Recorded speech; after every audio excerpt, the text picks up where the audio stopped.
Asia is built on extremes.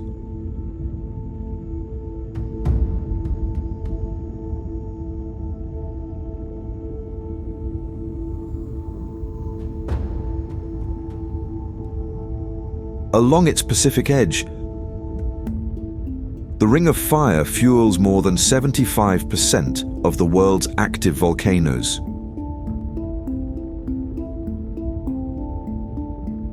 Lava fields cut into rainforests, creating coastlines where black rock meets turquoise water.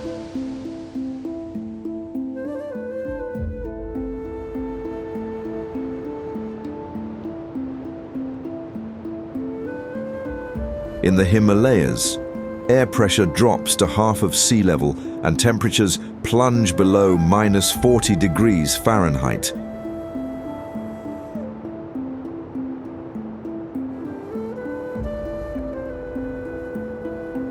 Yet snowlines feed rivers that sustain nearly 2 billion people.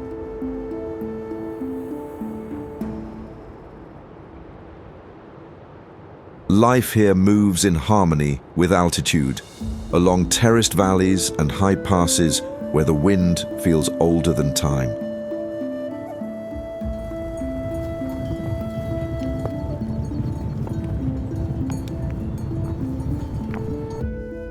Far to the south, you really get a sense of Asia's age.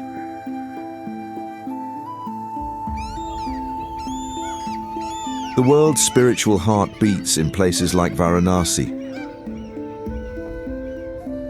where rituals along the Ganges have continued unbroken for over 3,000 years.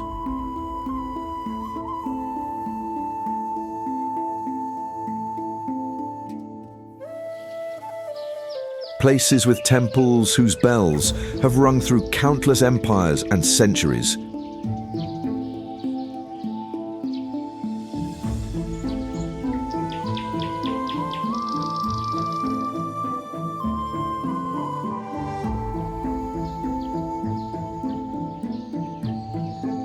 In the east, the Great Wall traces more than 13,000 miles of mountain ridges and desert plains.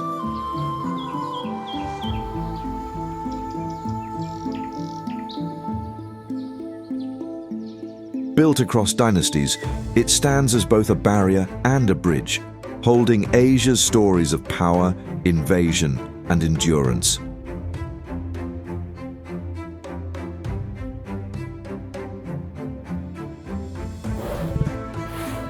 Across the highlands, the snow leopard emerged as a symbol of strength, mystery, and survival.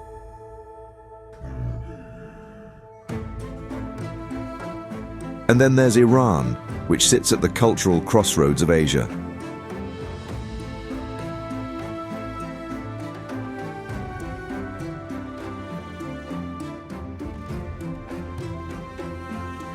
Secrets lie buried in salt deserts, volcanic plateaus, and wind-swept valleys here. It remains one of Asia's most misunderstood nations, with beauty hidden in silence.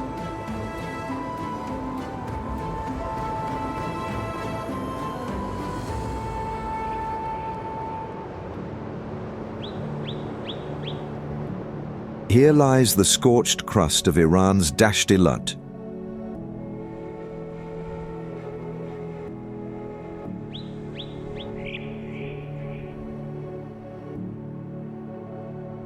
A scar traces along the earth following the collision of tectonic giants.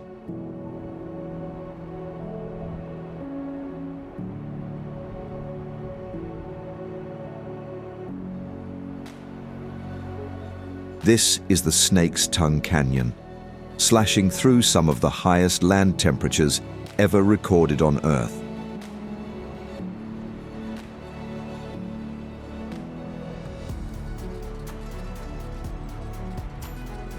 West of the Shur River, the Kalouts host wind-chiseled ruins across an orange wasteland scorched by heat.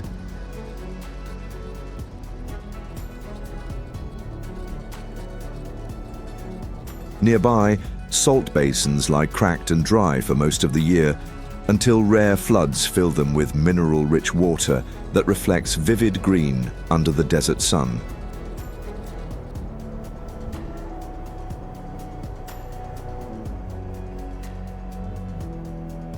This striking contrast of emerald pools against the flaming tones of Gandom Berrian forms one of the most surreal natural color palettes on Earth.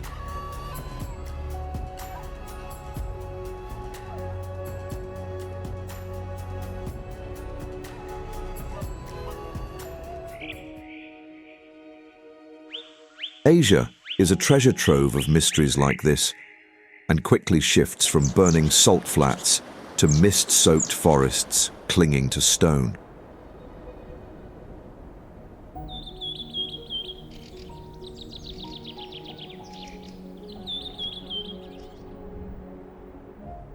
Within this world, a narrow stone staircase cuts upward through mist, clinging to the spine of China's Wuling Mountains.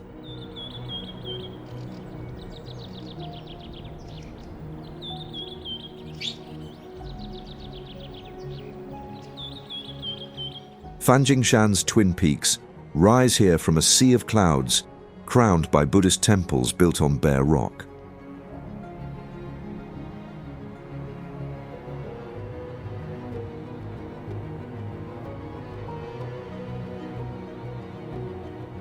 A bridge connects this stunning marvel of nature's man-made creations atop.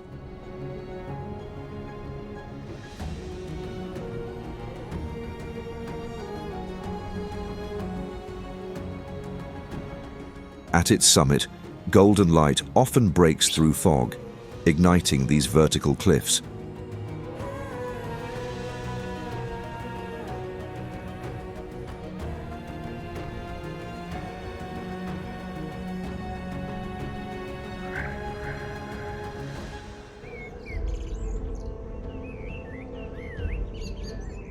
The peaks of Indonesia are no stranger to these altitudes, however. Here, Van Java's terraced fields spiral down the flanks of steep valleys.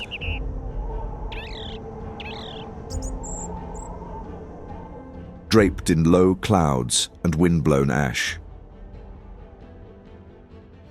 It's a place where Asia's jungle and alpine worlds collide. The settlement formed where fertile volcanic soil met cool mountain air, ideal for farming, trade, and spiritual isolation.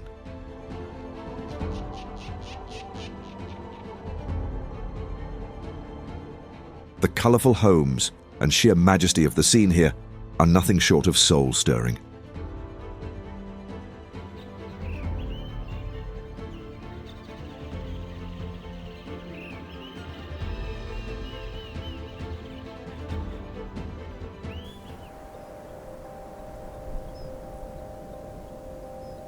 From the misty farms of Van Java to the icy cliffs above the tree line, Asia's vertical world truly unfolds to the north, where jungle ends and the silent domain of the snow leopard begins.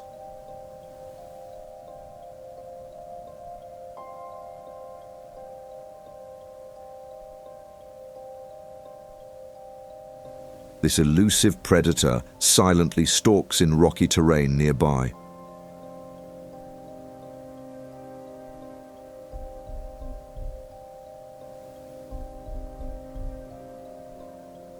Seldom seen, always watching.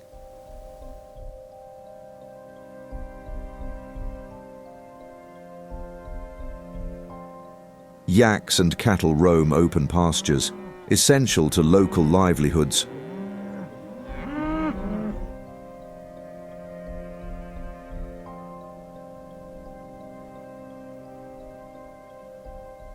Life for humans isn't simple in these heaven-like altitudes of Asia, but they have adapted with the help of friends.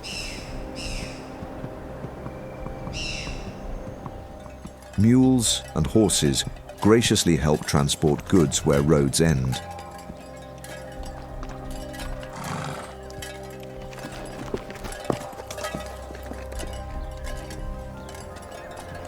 They are worshipped by locals for their life-sustaining contribution to humanity here.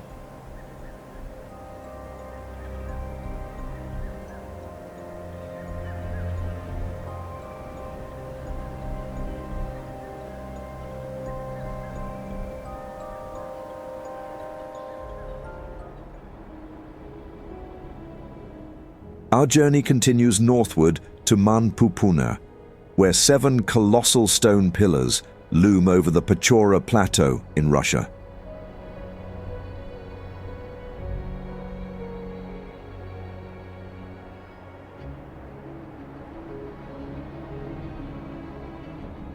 They were weathered by ice and wind as ancient sediment uplifted over millions of years.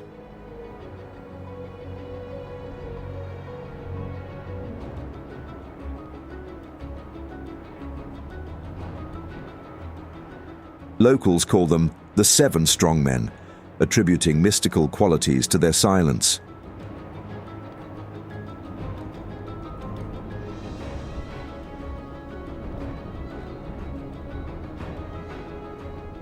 Snow often drapes their bases, while winds howl between them.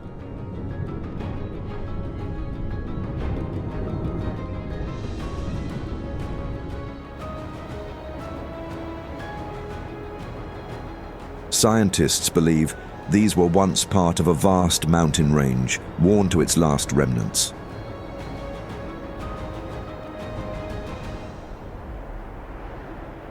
These pillars mark the western edge of Russia's wilderness, while eastward, the land grows restless.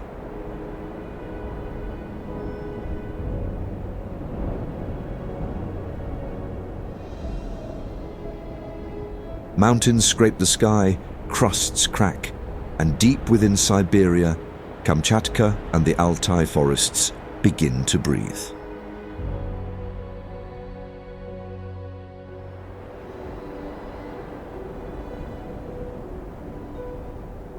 Beneath Kamchatka's volcanoes, the Valley of Geysers roars with steam and pressure, its crust fractured by forces still reshaping the land.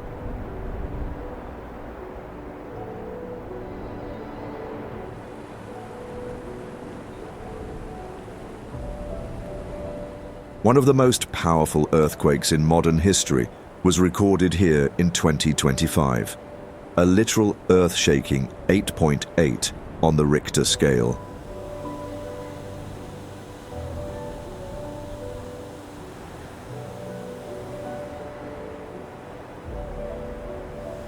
Acidic rivers cut red canyons where mineral-rich waters shimmer beneath an ashy sky.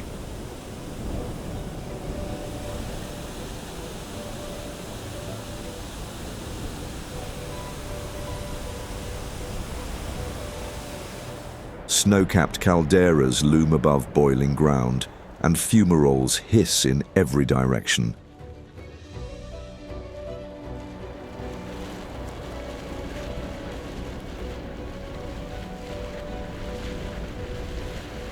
It's one of the largest geothermal fields on Earth, yet remains distant, alive, and fiercely uncontained.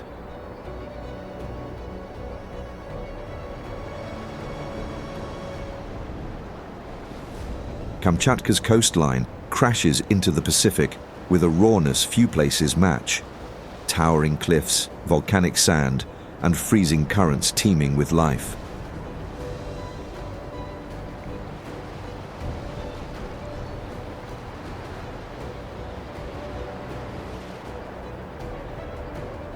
Stellar sea lions haul themselves onto sea-stained rocks, barking across empty bays.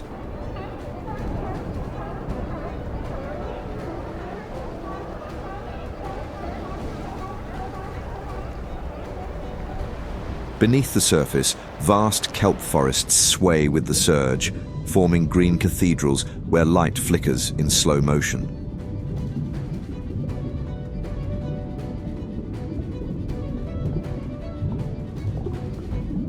Sea lions often use them for cover and a place to hunt.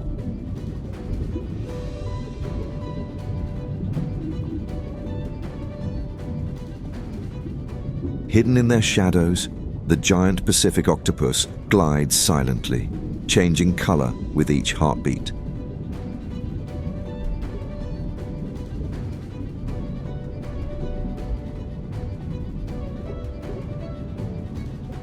It slips between crevices, wrapping arms around rock and prey.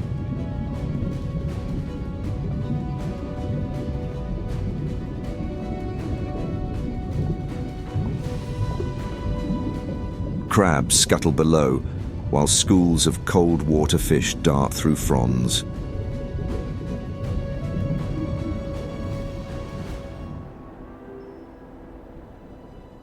In the forests of Siberia's Altai, Geyser Lake pulses with strange life.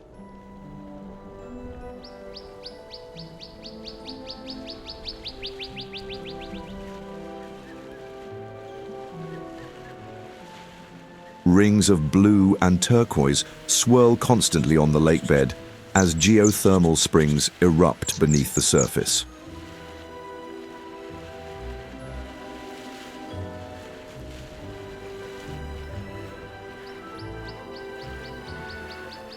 The water stays clear year-round, revealing silt patterns drawn by underground pressure.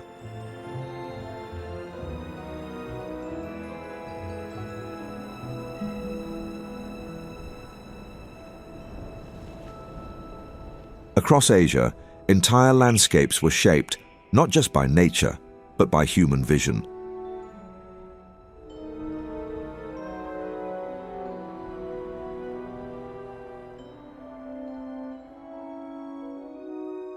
Stone was carved, brick was raised, and entire mountainsides were transformed to honor gods, rulers, and ideas.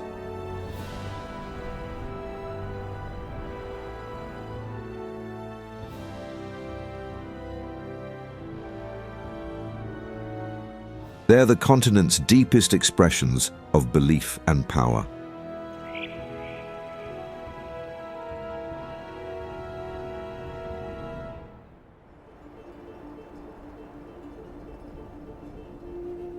Where the geysers fade, a circular structure of mud brick rises from the Kyzylkum Desert, older than most empires.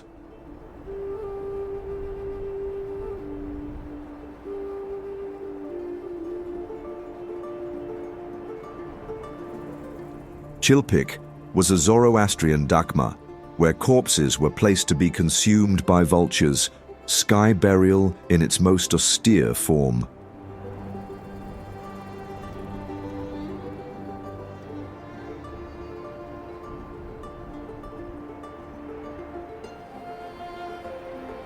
Built before Islam, its crumbling walls still curve around a hollow core.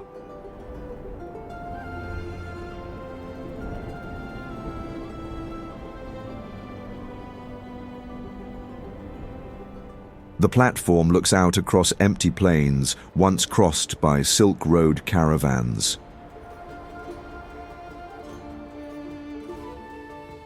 In the deserts, ancient cultures shaped their beliefs into architecture, ritual, power, and cosmos, etched into mud and stone.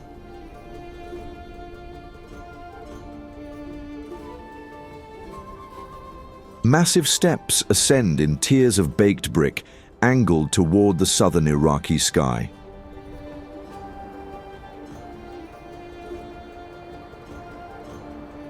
Built by the Sumerians nearly 4,000 years ago, the ziggurat of Ur stood at the center of a vast city-state once fed by the Euphrates.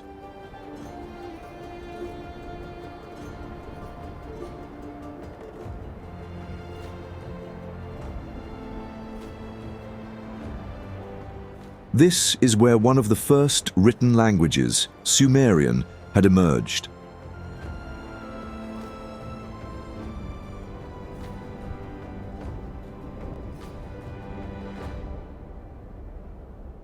Much of it remains original, its foundation laid atop layers of floodplain mud.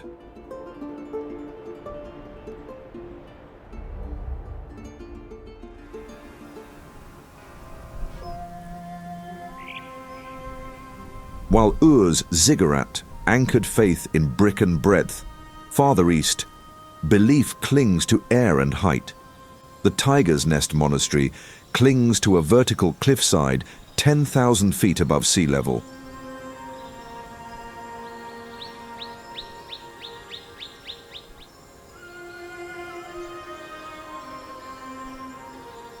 Accessible only by a narrow trail through pine forests and prayer wheels, it honors the legend of Padmasambhava flying to the site on a tigress.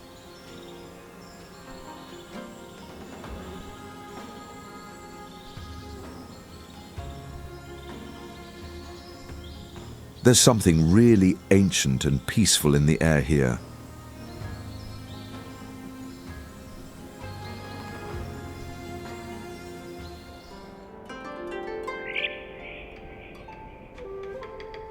North of Thailand's Party Coast, the Sanctuary of Truth stands unfinished yet eternal, entirely carved from teak without a single metal nail.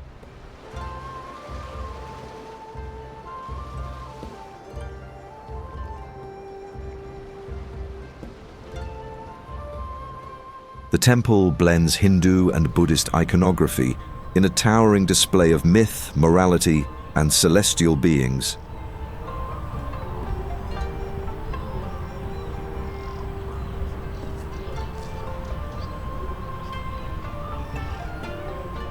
Intricate reliefs depict cosmic battles and the pursuit of enlightenment.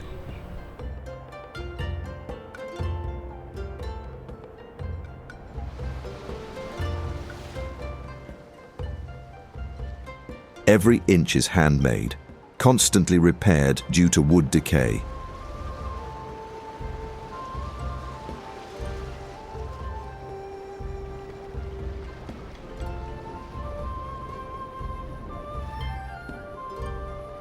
Deeper inland, wood gives way to stone, where Vietnam's jungles hide a world within, untouched until a recent misstep revealed it.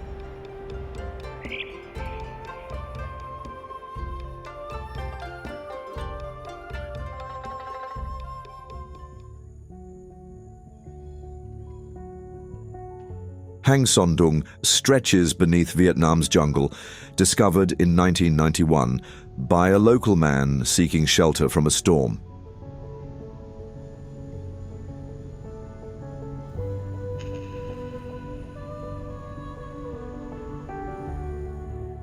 It was formed by river erosion beneath limestone mountains.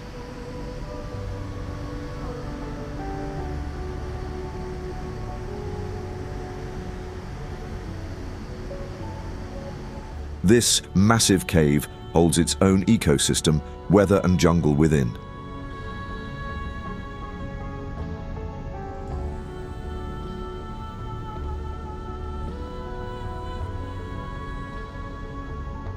Mist swirls through collapsed ceilings.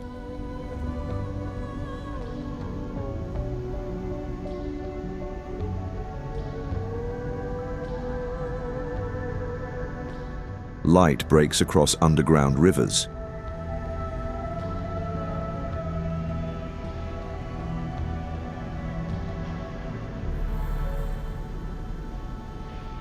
Few places feel as alien and alive.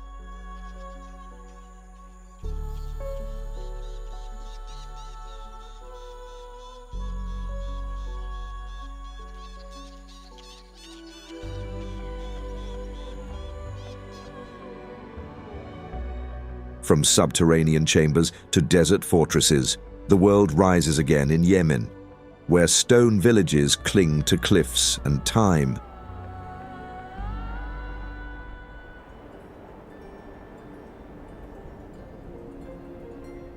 This marvel of historic, man-made creation, Haid al-Jazil sits isolated on a massive boulder in Wadi Darwan.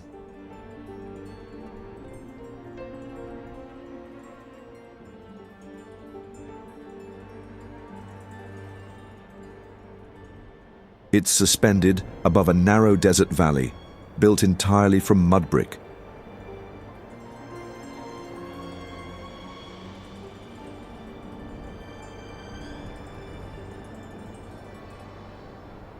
The multi-story homes, still inhabited, defy erosion, stacked tightly against the rock like an ancient puzzle.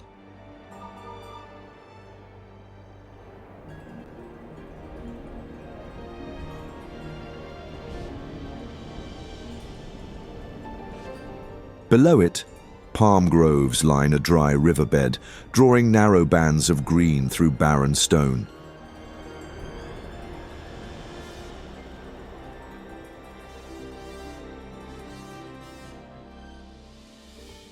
Yemen's mysteries drift into the Arabian Sea, toward an island so strange it feels like Earth remembering a different version of itself.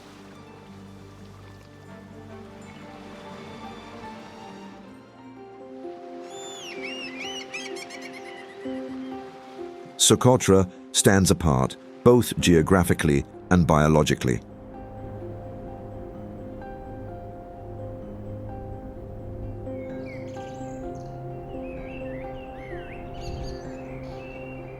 One-third of its plant life is found nowhere else.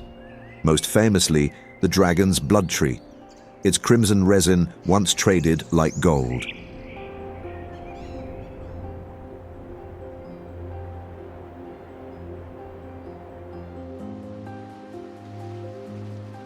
Canyons split limestone plateaus, while white sand beaches meet turquoise shallows filled with rare coral species.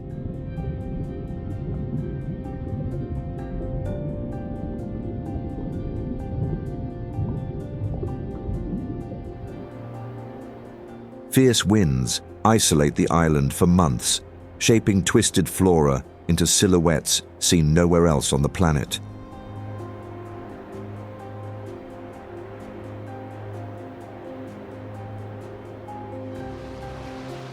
Beneath Socotra's waves, the island's strangeness deepens.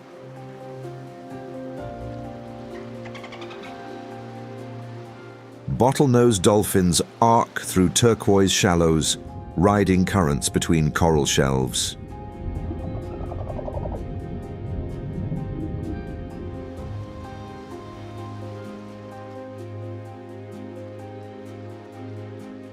Among the reefs, butterfly fish flicker like living jewels.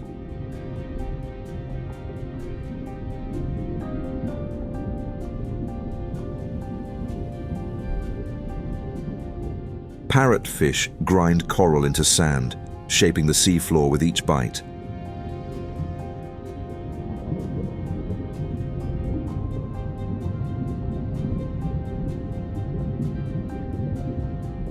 Moray eels lurk like shadows in reef tunnels, their muscular bodies twisting silently as if the rock itself had come to life.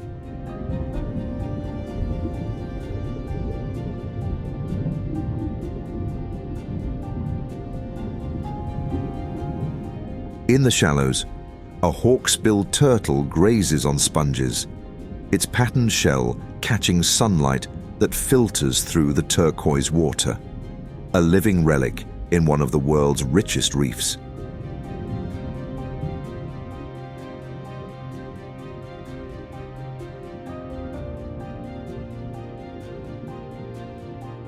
These critically endangered turtles navigate vast ocean distances, returning to the same beaches to lay eggs.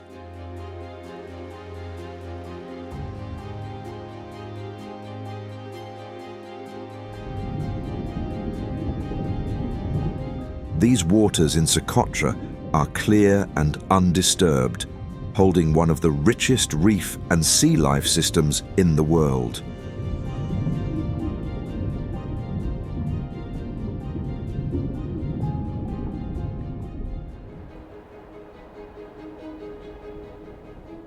Back inland, Shibam, often called the Manhattan of the desert, rises vertically.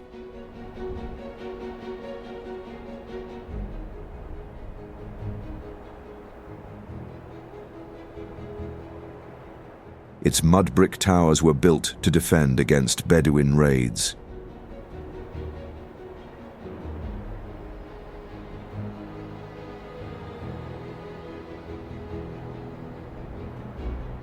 It remains one of the planet's oldest examples of urban planning based on vertical construction.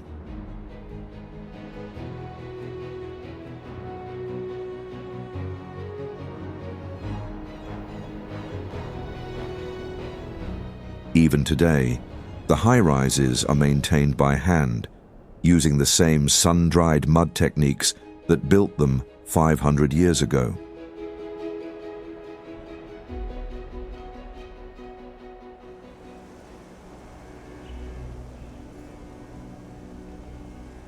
The architectural rhythm continues east into India, where citadels crown cliffs and cities bloom in waves of color.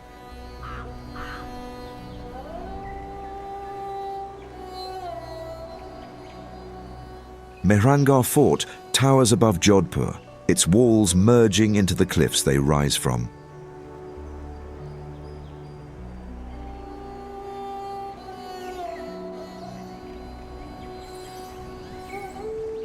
Built in the 15th century by Rao Jodha, the fort still bears cannon scars and iron-studded gates from ancient invasions.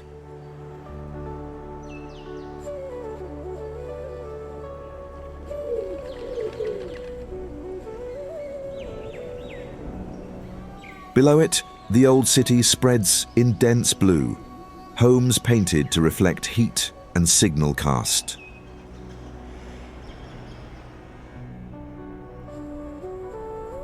At 240 feet, the red sandstone tower of Qutub Minar casts a long shadow over Delhi's oldest surviving Islamic structures.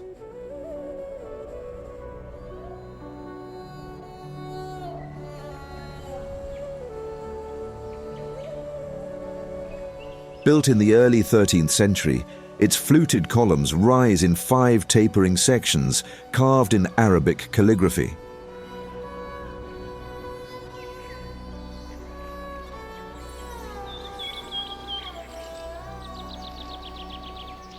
At its base lies the Quwwat-ul-Islam Mosque, built using remnants of earlier Hindu and Jain temples. The structures in this complex are very intricate.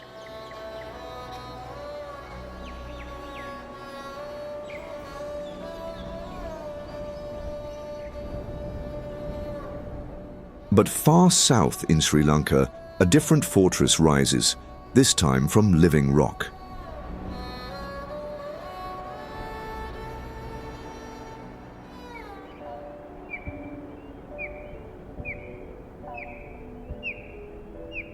Sigiriya, known as the Lion Rock, towers above dense forest.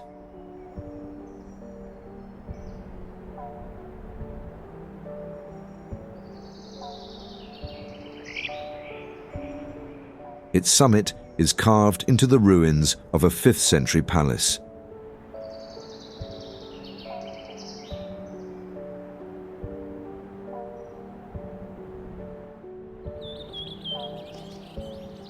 Built by King Kashyapa, it once held gardens, reservoirs, and frescoes still visible along its sheer walls.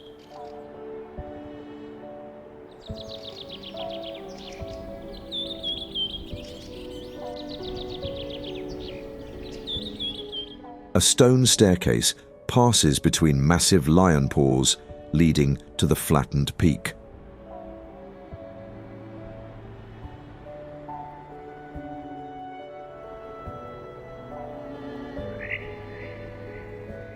Archaeologists believe it was both a royal retreat and defensive stronghold.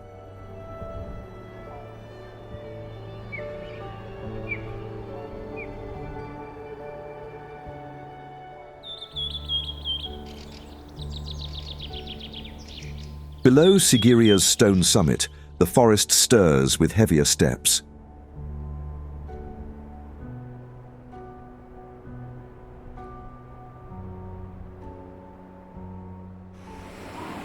Sri Lankan elephants move in slow procession.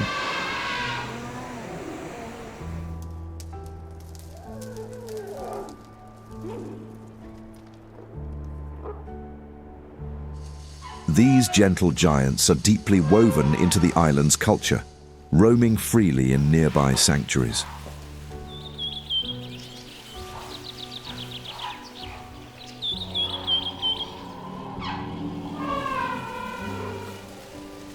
Their presence shapes both the land and the rhythm of the wild.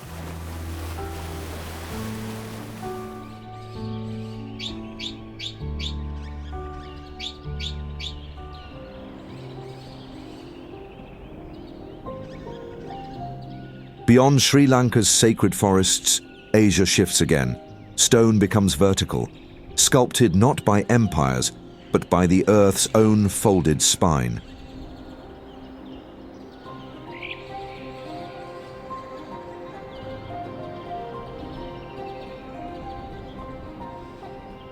Jianglang Mountain in China's Zhejiang province is part of the Danxia landform, a series of steep sandstone cliffs stacked and layered.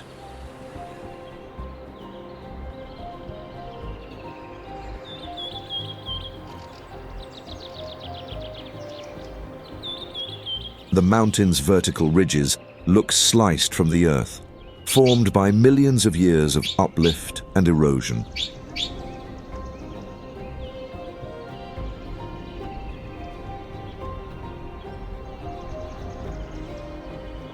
Snow can sometimes be seen on its sheer faces.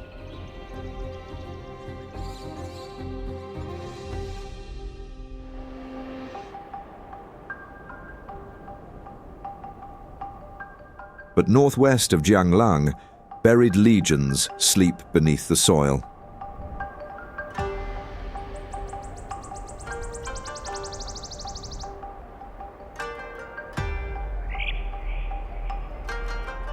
In 1974, farmers digging a well uncovered the Terracotta Army.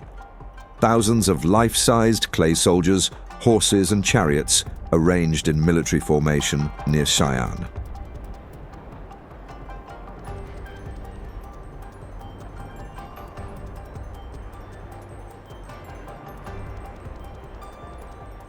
Built to guard China's first emperor, Qin Shi Huang, in the afterlife, each figure is uniquely detailed, down to armor and facial hair.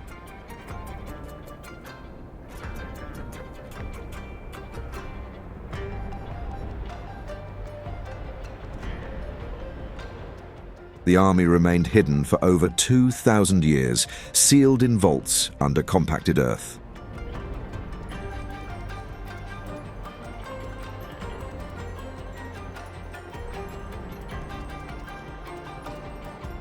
It remains one of the most astonishing archaeological finds on the planet, and only a fraction has been excavated.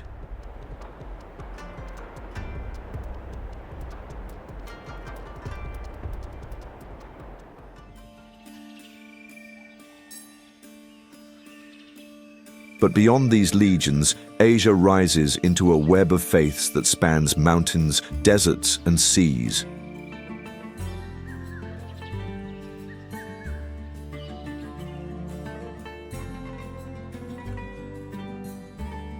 Temples, mosques, monasteries, and shrines mark its horizons, each a distinct voice in a shared spiritual chorus.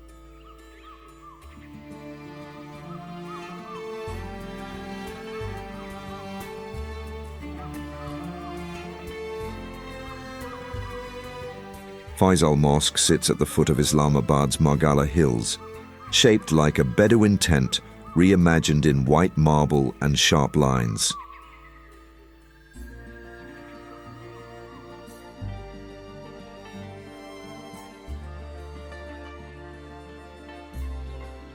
Commissioned in the 1970s, it remains one of the largest mosques in the world.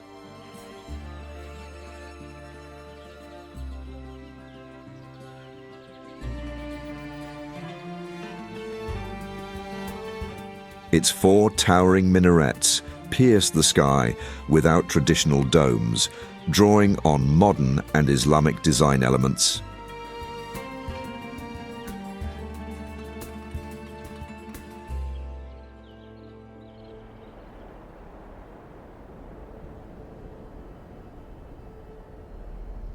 Faith also spreads at high altitudes above the Alaknanda River in India.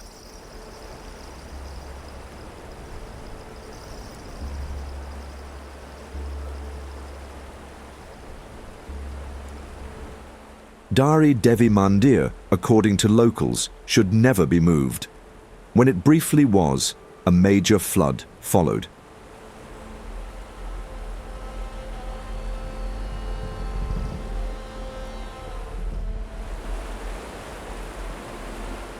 Its platform rises high above the river now, with a railing that looks too new for the stone it surrounds.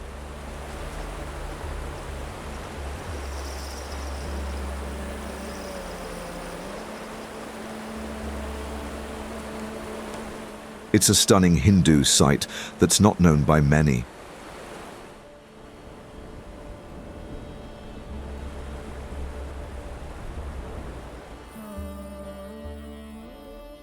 By the way, have you clicked that free Travpedia VIP link in this video's description? It's your gateway to travel deals and products for Globetrotters. No sign-up is required. Open the link up in a new tab for later or visit travpediavip.com directly and begin your journey for free.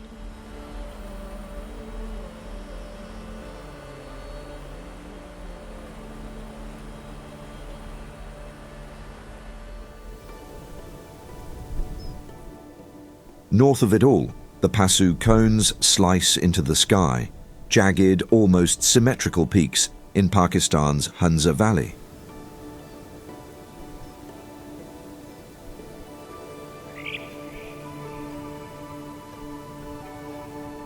These are the upper tips of the Cathedral Ridge, formed by uplift in the Karakoram range.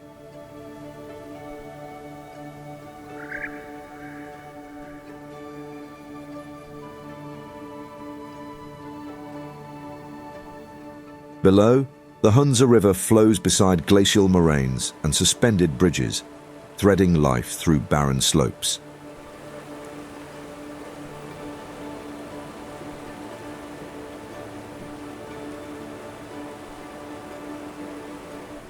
Avalanches and landslides reshape the landscape regularly, yet the cones remain fixed.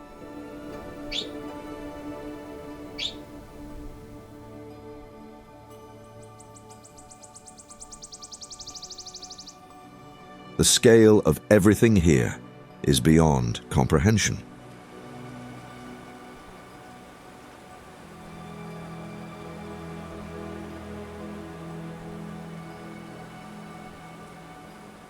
As the Karakoram gives way to the greater Himalayas, the land grows colder, higher and more remote, until even color and sound seem to fade.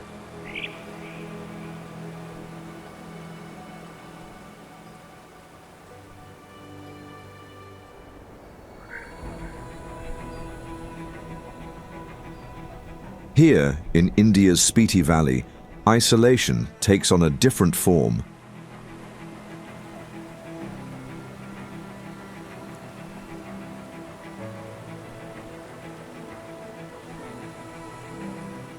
Bordered by the Himalayas and Tibet, it's a high-altitude desert where rivers have imprinted moonscapes into the rock.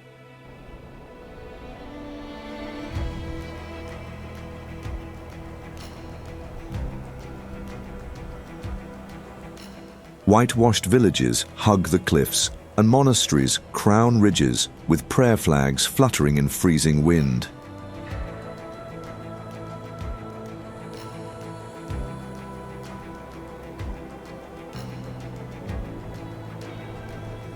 At Key Monastery, monks live and train in silence, broken only by drums and horns.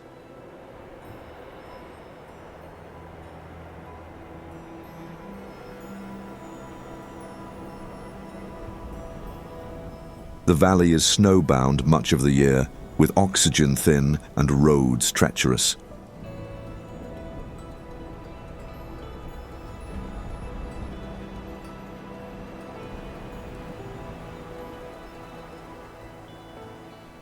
Asia's highest bridge, the Chicham Bridge, connects nearby.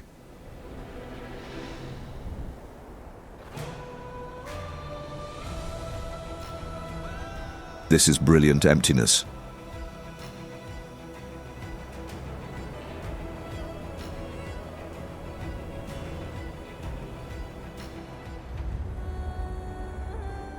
The trail now descends through desert and heat, toward the scorched heart of the Middle East.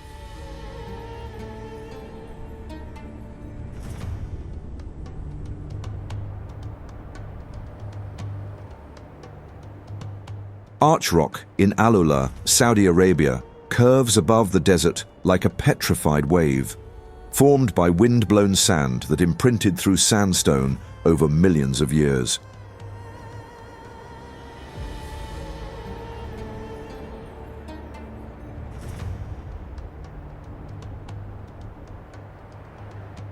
The arch is part of a surreal landscape dotted with rock towers and burial chambers, remnants of the Nabatean civilization.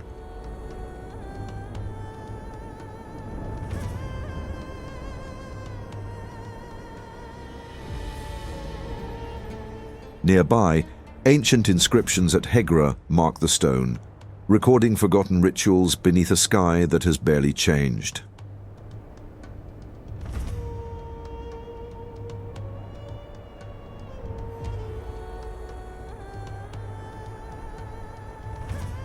Once a thriving Nabatean city, it had over 100 monumental tombs carved directly into rose-colored cliffs.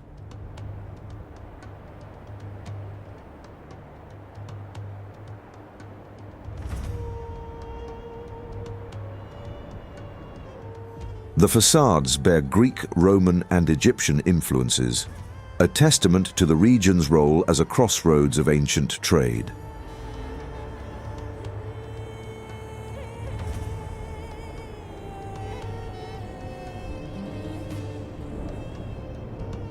Scattered across this desert are rare pockets of green, date palms and cultivated fields emerging from narrow oases.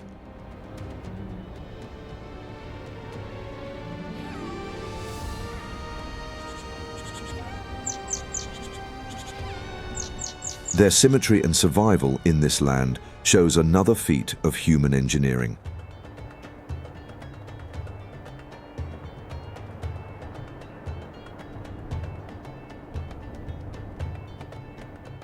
Water is drawn through underground aqueducts, as it has been for centuries.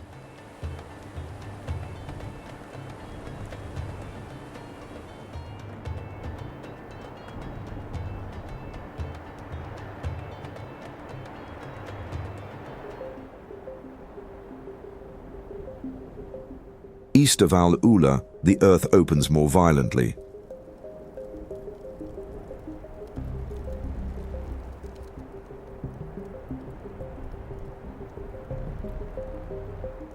In Turkmenistan's Karakum Desert, the Derwiz gas crater, called the Door to Hell, has burned continuously since 1971, when a drilling mishap released methane from a collapsed cavern.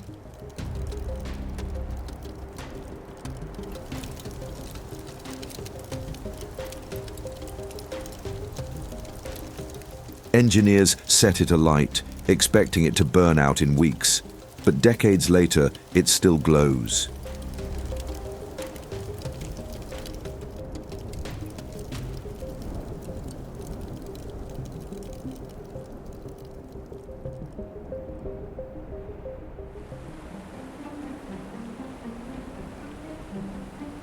In Pakistan's Skardu Valley, fortresses rise where water meets stone.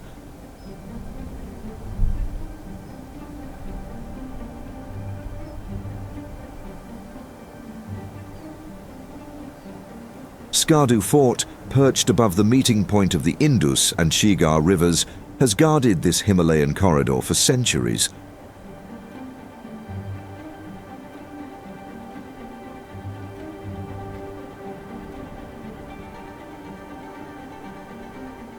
Originally built by Tibetan rulers, its watchtowers and walls remain intact, though weathered by snow and time.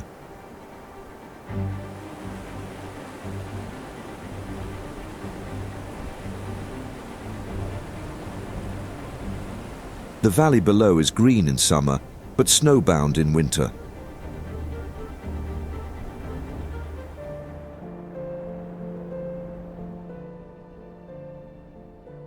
Crossing the border into Iran, the desert softens.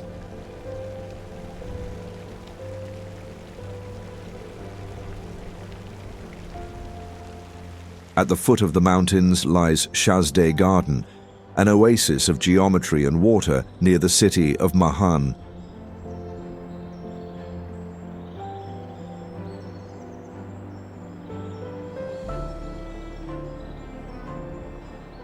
Its tiered fountains and symmetrical plantings reflect Persian ideals of paradise, order amid chaos, life coaxed from arid land.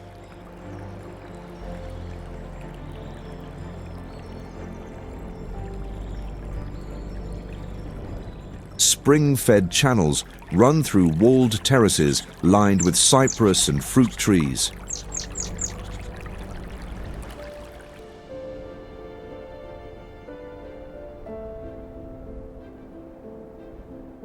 The land rises again, this time into Afghanistan's heart, where blue lakes and broken stone form nature's quiet monuments.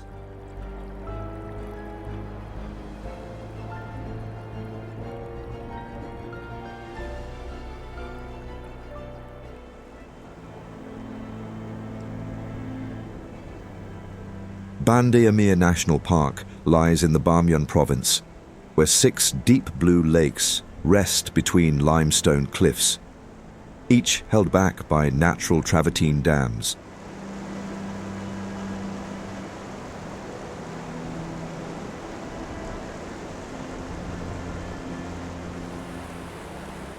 The water is rich in minerals and glows turquoise under the highland sun.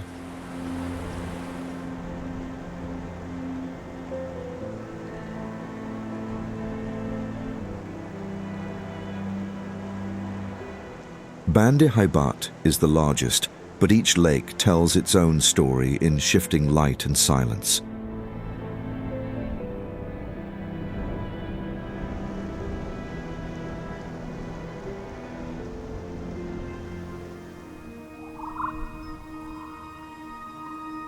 In the surrounding mountains, an unseen predator moves in silence.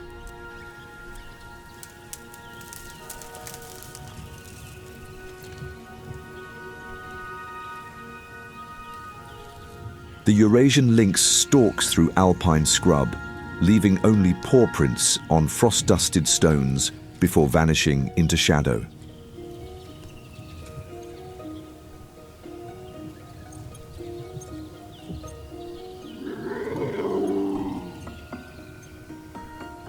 With tufted ears and powerful legs, it can leap several meters in a single bound.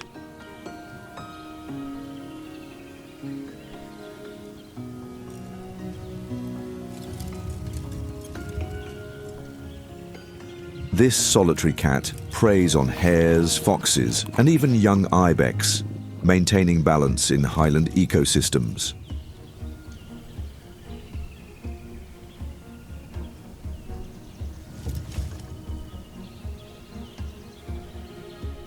Rarely seen by humans, its survival in Afghanistan's rugged landscapes depends on vast, undisturbed ranges.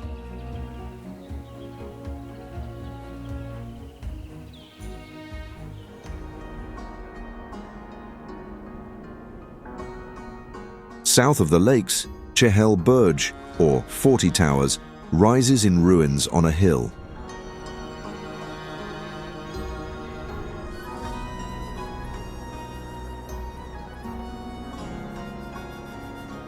The name refers not to exact count, but to the scale of its defensive architecture, once part of an extensive network guarding trade routes from Persia to India.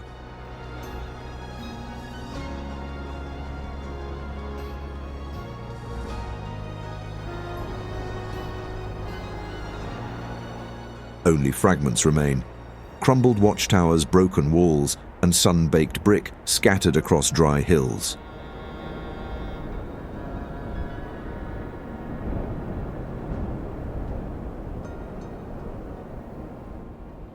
It's barren, quiet, and filled with the echoes of caravans that once passed here.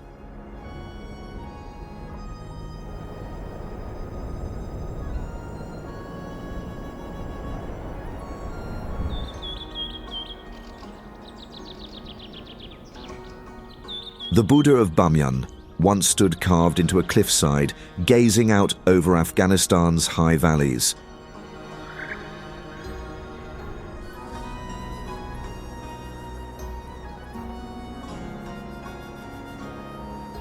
It's an emblem of Buddhist reach and artistry at its peak.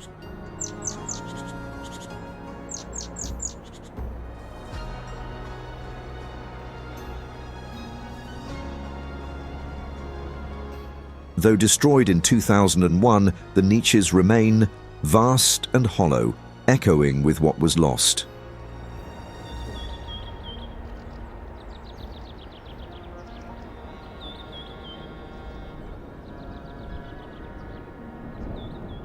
Towering at 115 and 174 feet, the statues were among the tallest standing Buddhas in the world, dating back to the 6th century.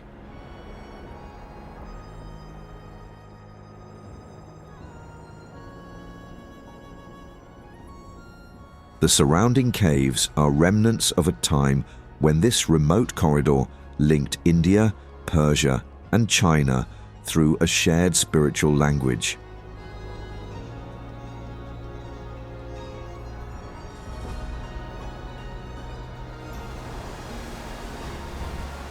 Centuries later and oceans away, that same spirit drifts across the Indian Ocean, where cliffs meet water and temples still watch the edge of the world.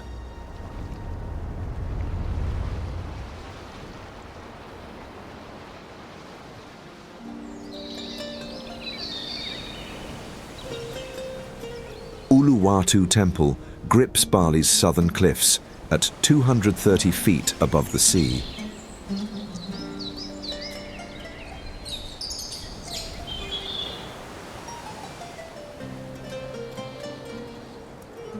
It's one of the island's oldest sea temples, dedicated to the forces that protect against evil from the ocean.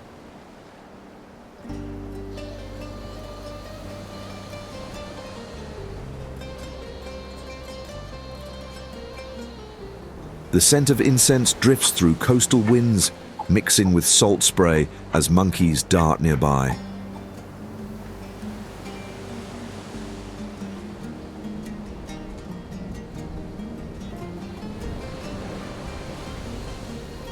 The temple's inner sanctum is set high on a limestone outcrop, accessible only to priests.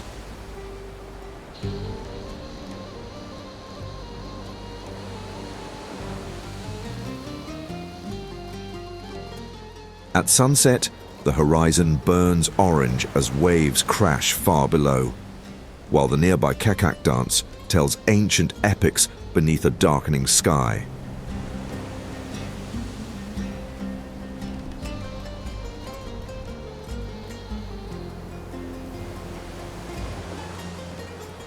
Northwest of Bali, spirituality shifts again, this time into a surreal form in Thailand's northern highlands.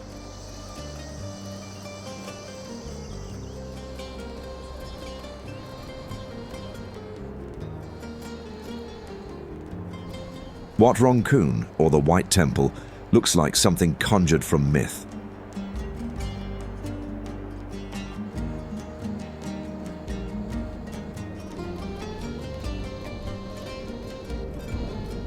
Blindingly white and covered in mirrored glass mosaics, it was designed by Thai artist Chalermachai Kositpipat as a living, evolving work of art.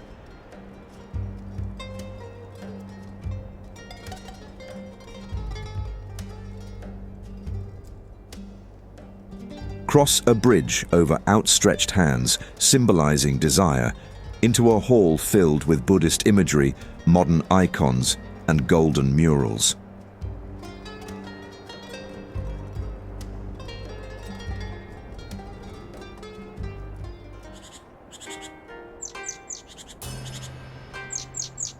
Just a short distance away, Wat Rong Swea 10, known as the Blue Temple, stands in deep contrast.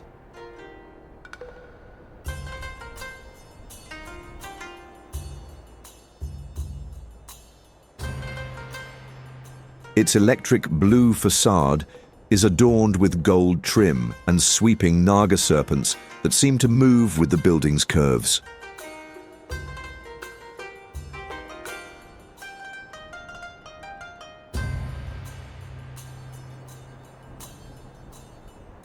The temple continues northern Thailand's tradition of elaborate Buddhist art, but through a vivid modern lens.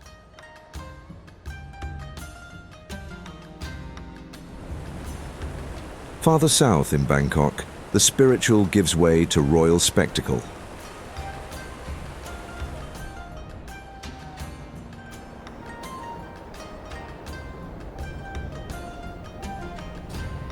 The Grand Palace has its golden rooftops and spires dominating the skyline since 1782.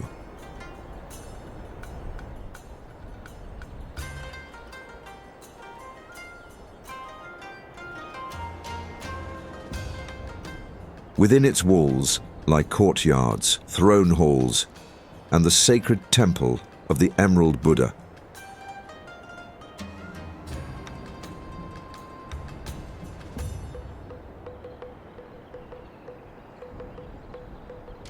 Every surface seems gilded, tiled, or inlaid with colored glass, reflecting the intensity of Thailand's craftsmanship and belief in divine kingship.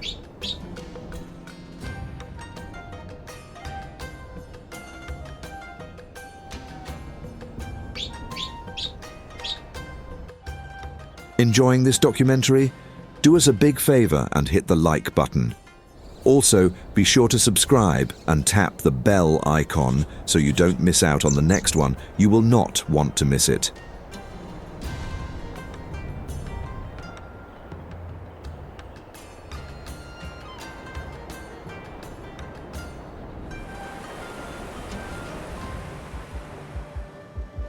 Eastward now, to a peninsula shaped by traders, dynasties, and colonial ambition.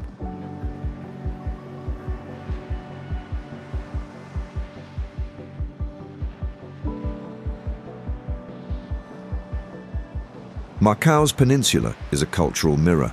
Portuguese cathedrals beside Taoist temples, neon casinos beside centuries-old alleyways.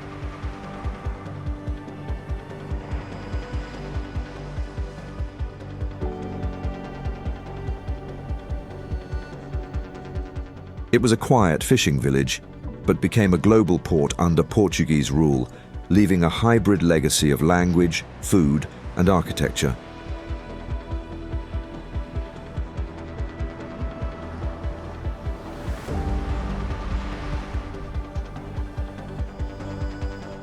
The Macau Tower dominated its skyline.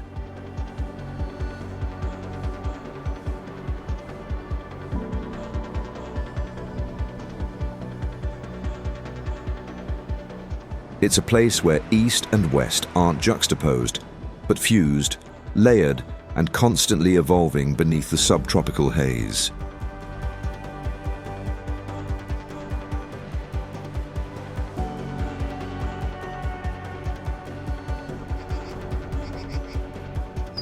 Into China's interior we go, where mist rolls through stone pillars and entire mountains appear suspended mid-air.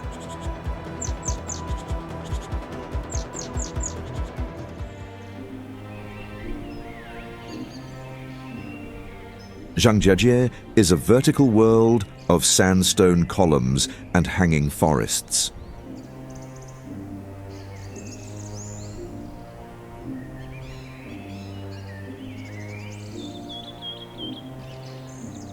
These stunning erosion formations inspired the floating Hallelujah Mountains in the movie Avatar.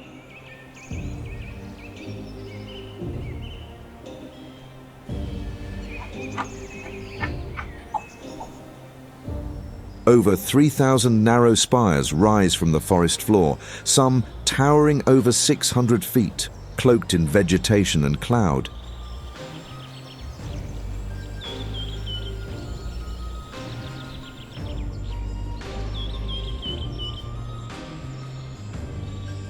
The region's oldest paths still twist through bamboo groves and hidden shrines.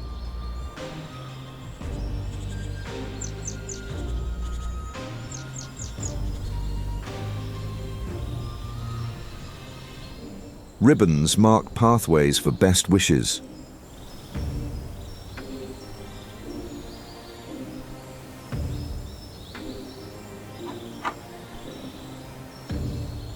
Temples sit hidden in shrub and cliff.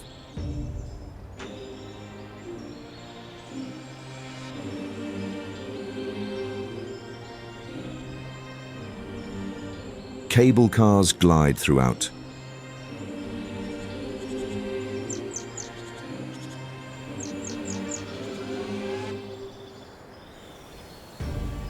It's one of my favorite places in this documentary, and rightfully so.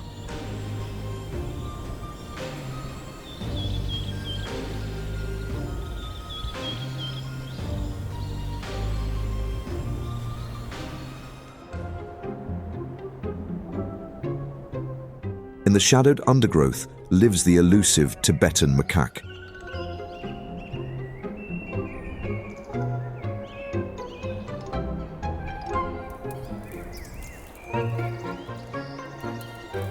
It's one of China's largest primates, thick-furred, sharp-eyed, and highly social.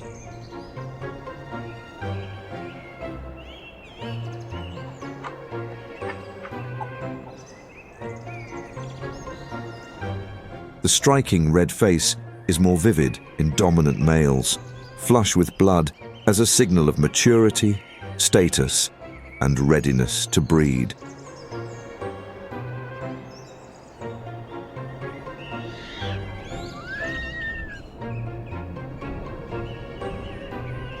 They line the pathways here, often seen with their young or lounging for a quick meal.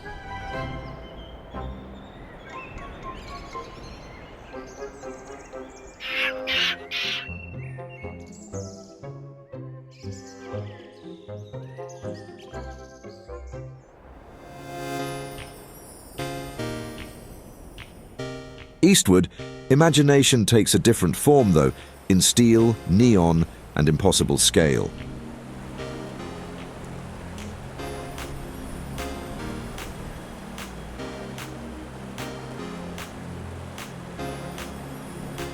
Shanghai is not just a city, it's a skyline in motion.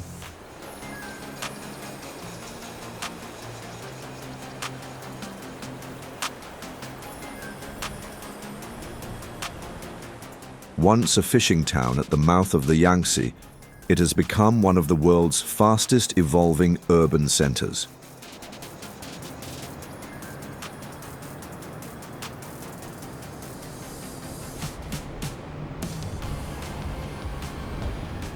The Bund faces a century of European architecture, while across the river, Lujiazui's towers rise like glass monoliths.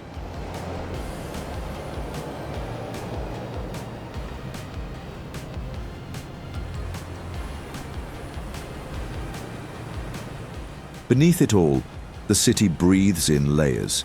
Qing dynasty alleys, Art Deco corridors, and future-facing infrastructure stacked within blocks.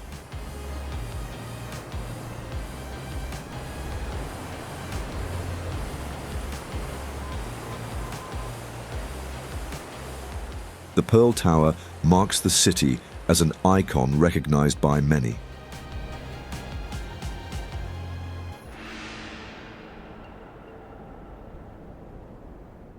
But west of Shanghai, the landscape returns to silence and scale.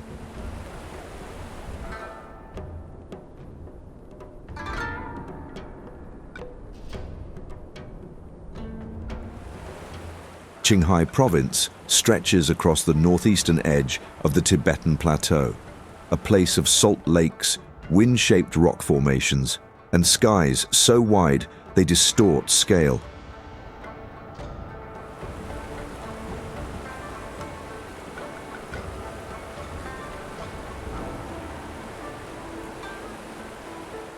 The salt lakes have shallow waters that become mirrors, reflecting clouds and mountains.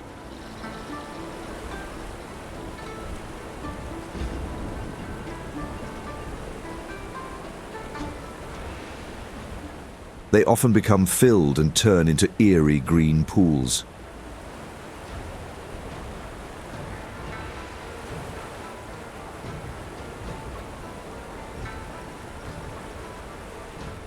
The region is less a destination, more a reminder of how Earth once looked.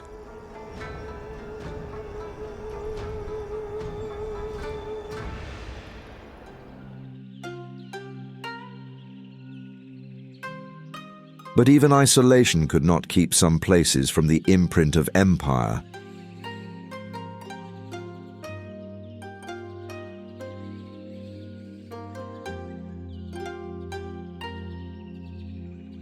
The Great Wall of China winds for over 13,000 miles, stitched across deserts, mountains, and coastlines.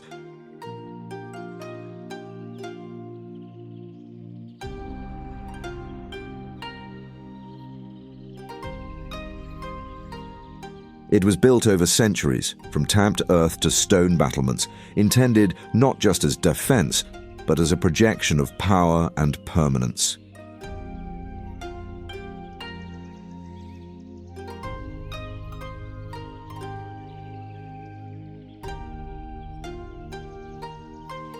In some places, the wall follows ridgelines so steep it seems to disappear into the clouds.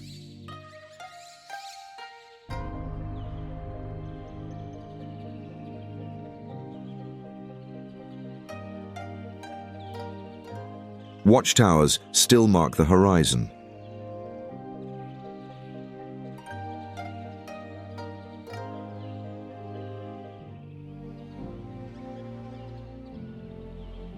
Southwest of the wall, stone rises again, but this time in forest.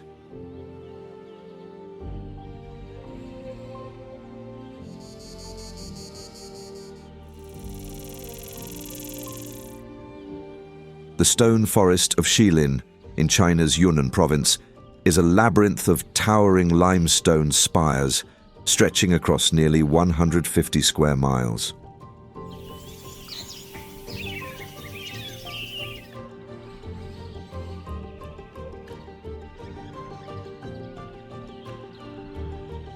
These formations were once seafloor, now lifted and sculpted by erosion into blades, arches, and petrified waves.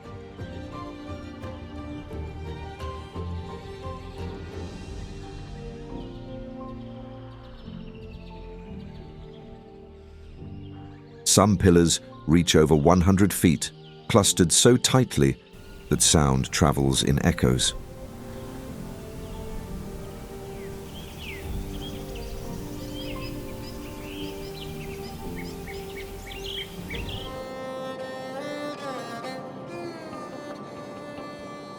From China's limestone forests and ancient walls, the journey turns south, into a land layered with language, faith, and memory.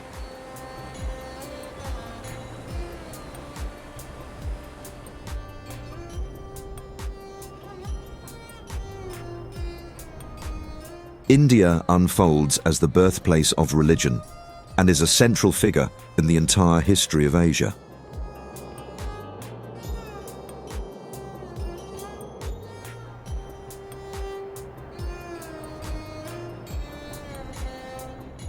This land is older than time itself.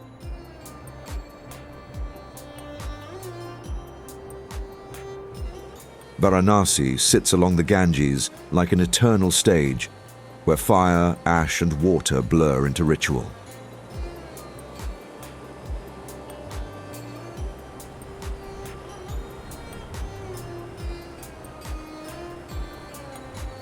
It is among the oldest continuously inhabited cities on Earth, its steps worn smooth by centuries of prayer and farewell.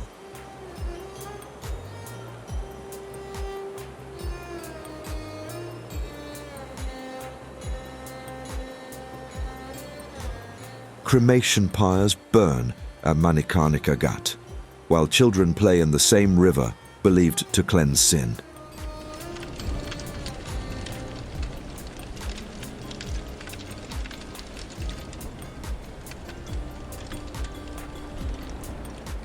At dawn, chants from the Ganga Aarti rise in waves as the sun cuts gold across the water, touching everything, life, death, and whatever lies between.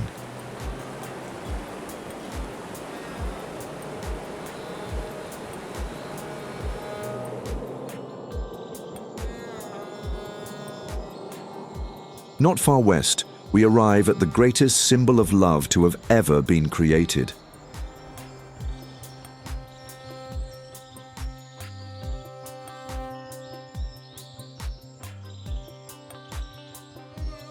The Taj Mahal was built by Shah Jahan in memory of his wife Mumtaz, its white dome now synonymous with love and loss.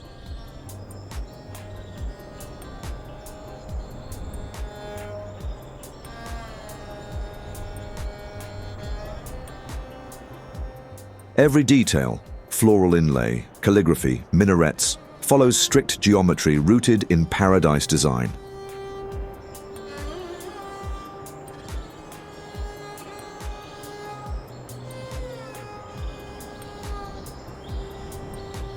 The monument changes color with the sky, from soft pink at sunrise to silver under moonlight.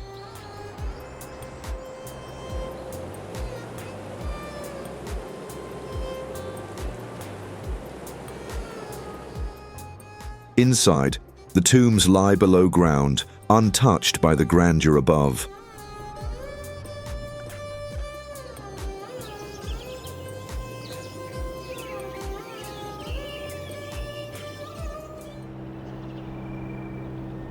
Westward, stone deepens even more in meaning.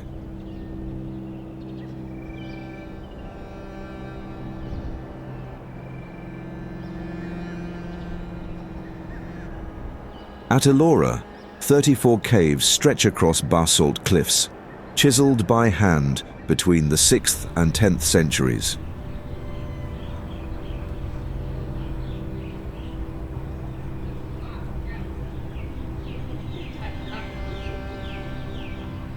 Hindu, Buddhist, and Jain temples share space in silence, cut from a single rock face.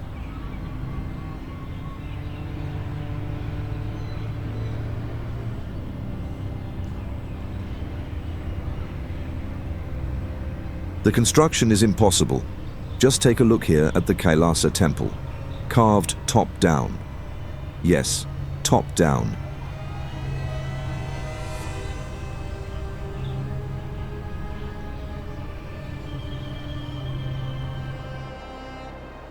It's as impossible as the Great Pyramids, but in its own right.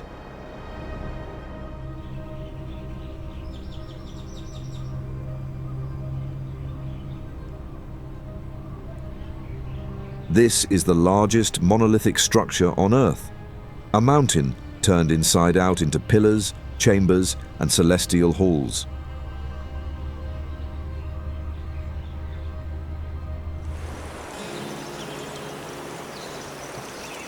Far to the south, the rhythm changes completely though.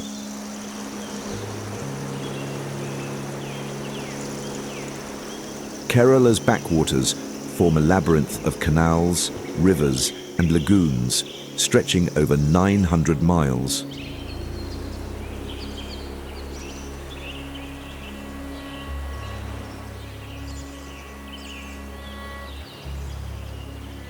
Houseboats glide through palm-lined channels where villages float between water and land.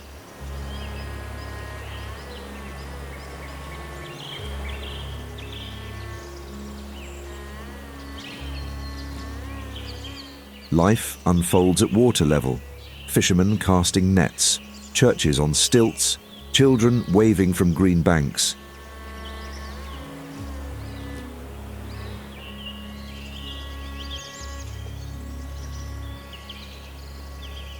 The air is thick with birdsong and the scent of spice.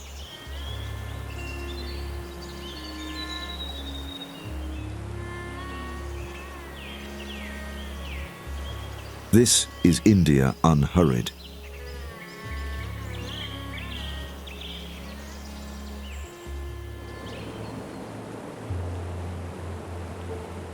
High above all this, in India's Ladakh, Nubra Valley lies between folded mountains and shifting sands.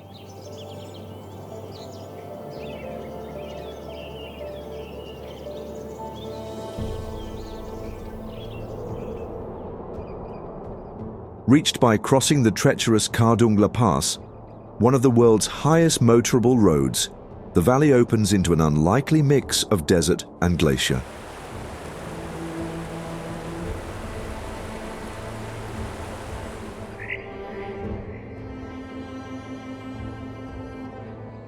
Bactrian camels roam dunes near Diskit Monastery.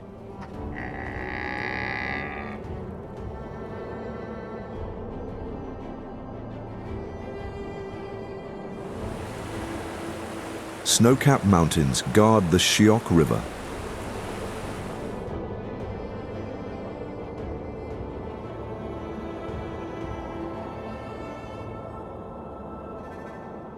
Turtok village sits at the base of these giants, green in summer.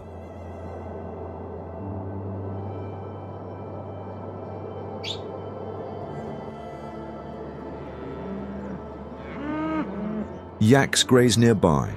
At night, stars flood the sky with a clarity only these extreme altitudes can provide.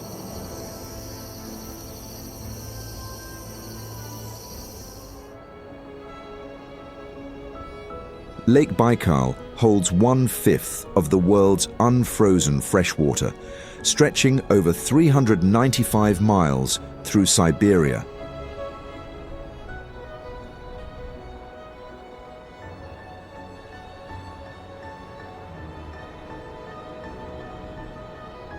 At its deepest point, it plunges more than a mile, and in winter, its surface freezes into thick, transparent sheets that fracture in jagged blue lines.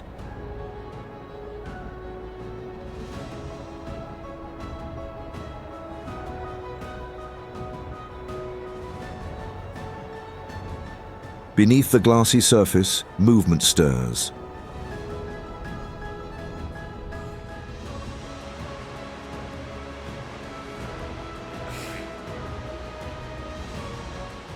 The Baikal seal, the only freshwater seal on Earth, surfaces through ice cracks, its dark eyes scanning a world unchanged for millennia.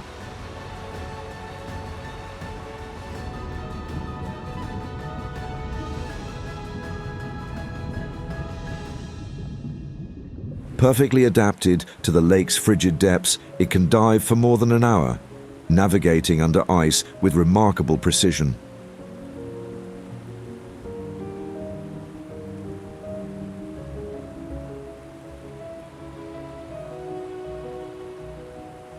The frozen winters offer a retreat for them as they lay and bask in the sun.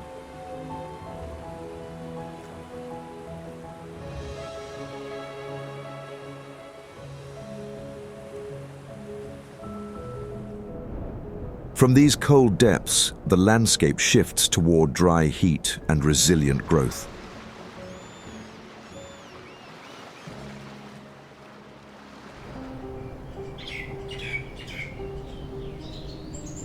In the deserts of China's northwest, the populous Euphratica forest spreads in golden waves each autumn.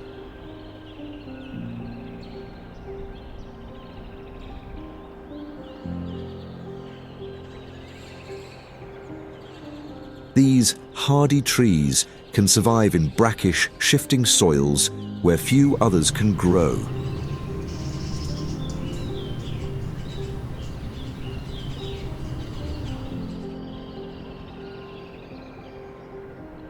Wind carves the sand into ridges between the groves, and in rare rains, the low ground floods, turning the trees into mirrored silhouettes.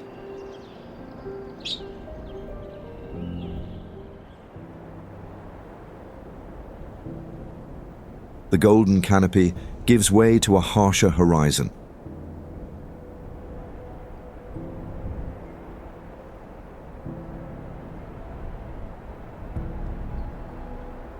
The Gobi Desert stretches across Mongolia and northern China.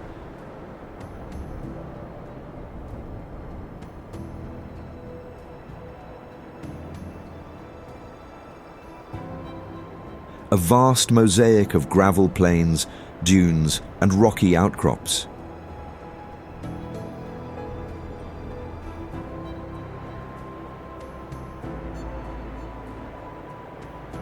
Here, temperatures swing from blistering heat to sub-zero cold, and winds can strip paint from steel.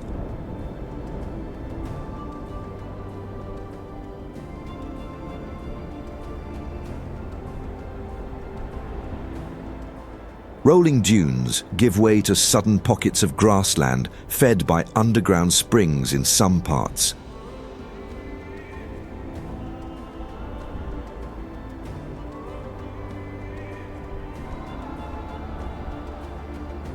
Here, wild horses and other grazers move between sand and pasture, holding a fragile line of balance between these orange and green worlds.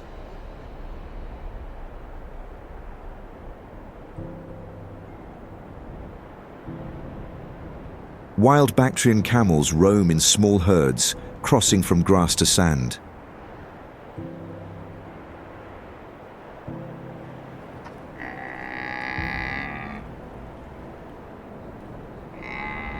Their humps store the reserves needed for weeks without water.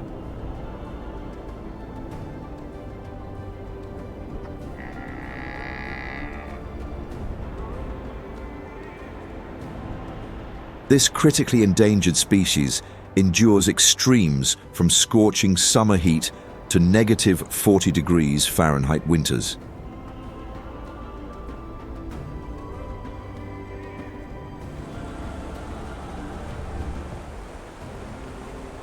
Unlike their domestic relatives, they can drink brackish or salty water, surviving in areas uninhabitable to most mammals.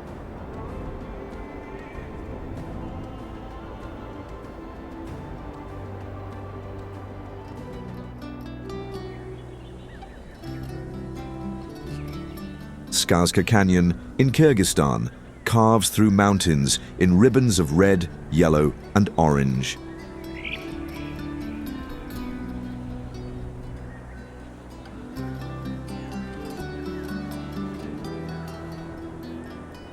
Wind and water have molded the soft rock into towers, ridges, and strange silhouettes that shift with the angle of the sun.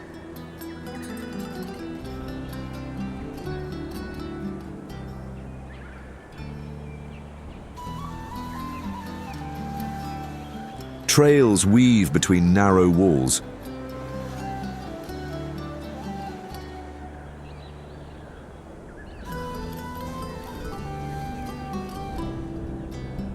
The canyon feels hidden, yet its palette can be seen from far off.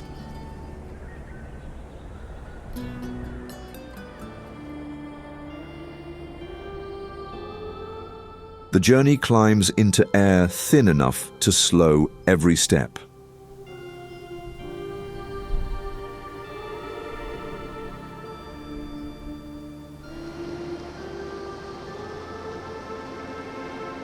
The Pamir and Wakhan corridors stretch between Afghanistan and Tajikistan, where mountains press so close the sky feels like a strip between peaks.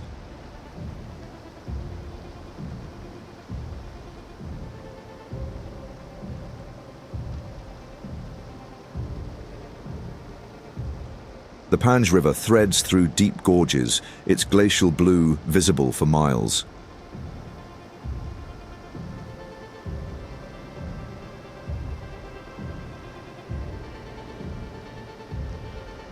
Lakes shimmer high above, fed by snowmelt and isolated by sheer ridges.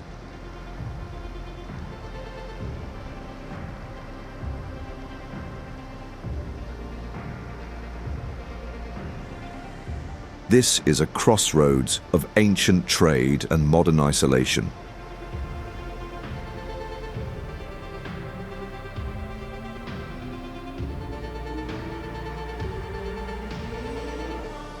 The highlands grow sharper, and ice begins to dominate in Pakistan.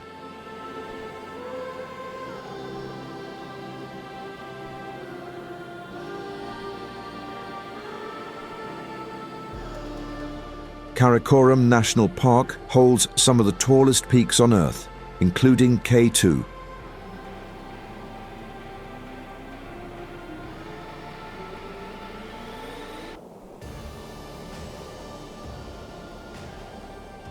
Glaciers carve valleys thousands of feet deep.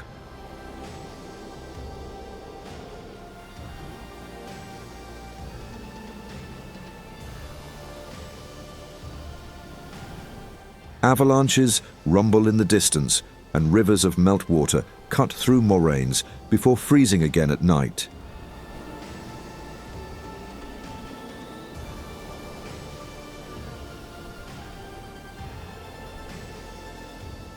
This is a landscape still in motion.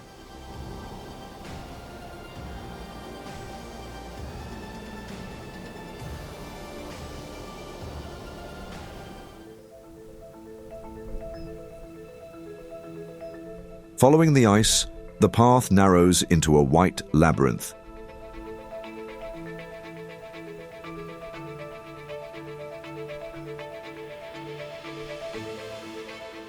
Hopa glaciers flow from the peaks of the Hisbar Mustar in northern Pakistan.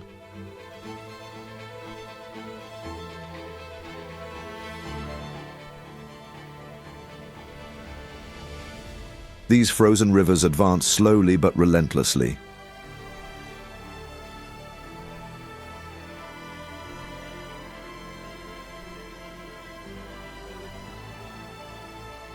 Crevasses split the surface into jagged patterns, and debris from rockfalls lies buried within the ice.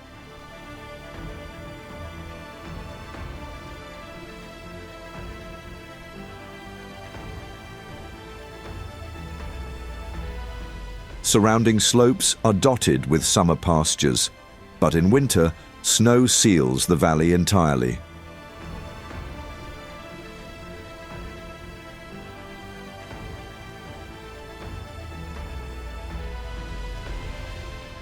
From pure ice, the land turns green again, though still held high in the mountains.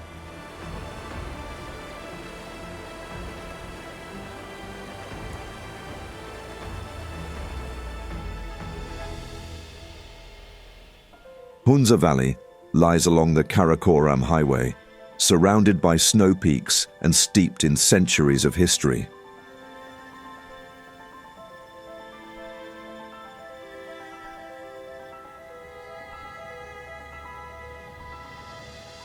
Terraced fields rise from the riverbanks, growing apricots, wheat, and potatoes in the short summers.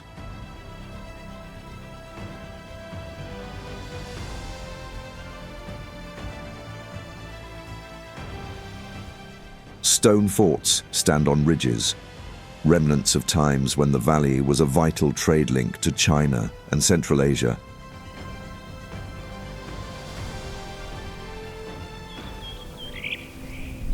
On the cliffs above, silhouettes move against the sky.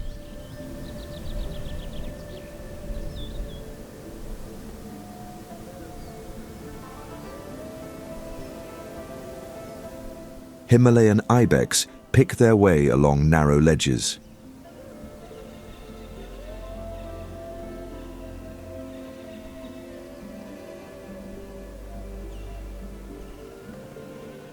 Males grow massive, spiraling horns used in dominance battles during rutting season.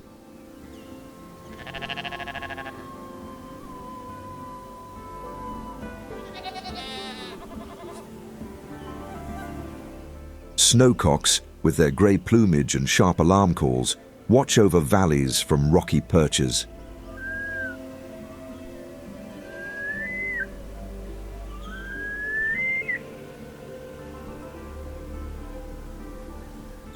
Both species endure fierce winters, digging through snow to find sparse forage, perfectly evolved for survival in the Karakoram's thin, icy atmosphere.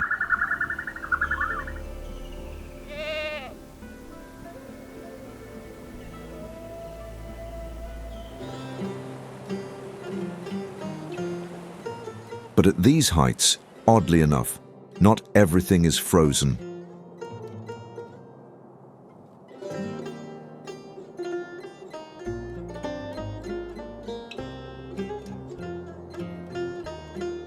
Katpana Desert, near Skardu, is one of the highest cold deserts in the world.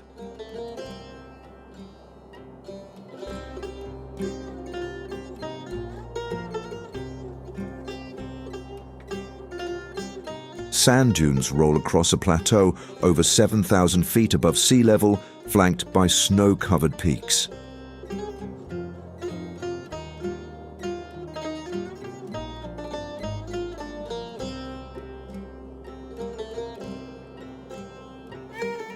In summer, the sand warms under a clear sky, but in winter, snow drapes the dunes in white, a sight found in few other places on Earth.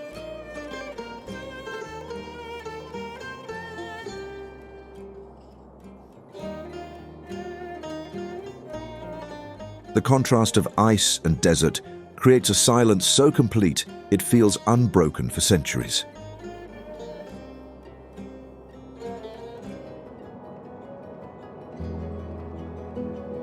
The wind leaves Kapana's snow-covered dunes and drops into valleys lined with orchards. Home to Manali, gateway to India's high passes.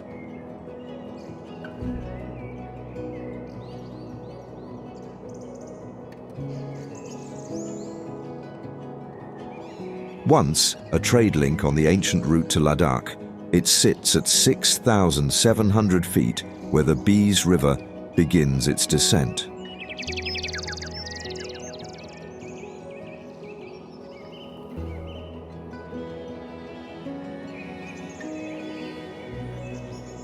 Manali also marks the start of the Rohtang Pass, a route that remains snowbound for most of the year.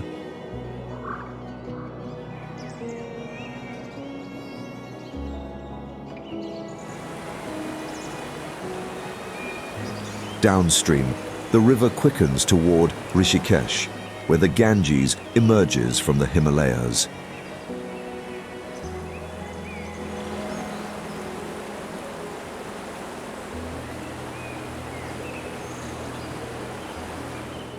Known as the yoga capital of the world, it became globally famous after the Beatles studied here in 1968.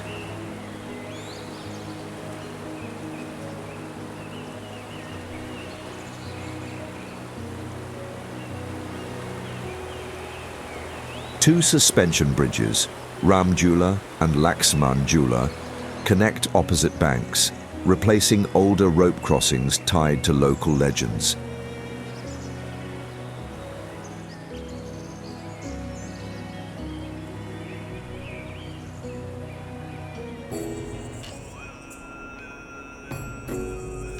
The hills fade into pale marble at Ranakpur Jain Temple, a 15th century masterpiece of Jain architecture.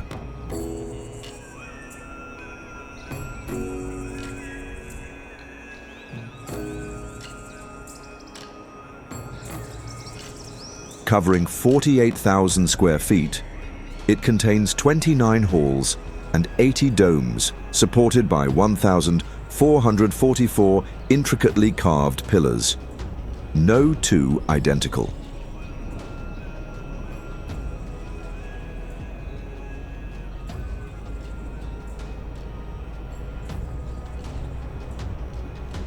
Construction took over 50 years, funded by a wealthy Jain merchant.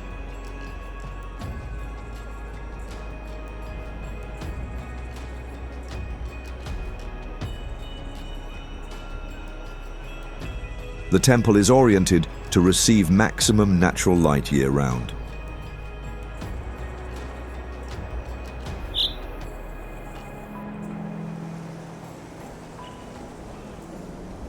Granite boulders fill the horizon at Hampi, capital of the Vijayanagara Empire in the 14th to 16th centuries and once one of the world's largest cities.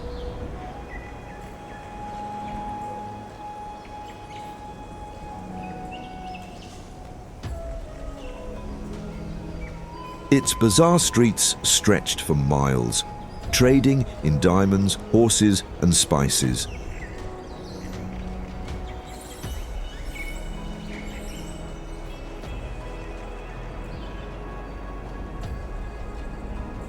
The Virupaksha temple has been active for over 1,300 years.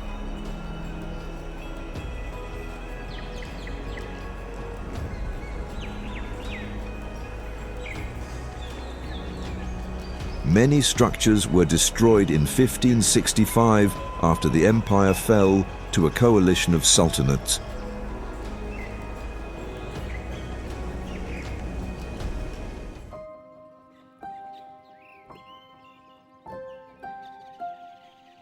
Between carved pillars, flashes of iridescent blue appear.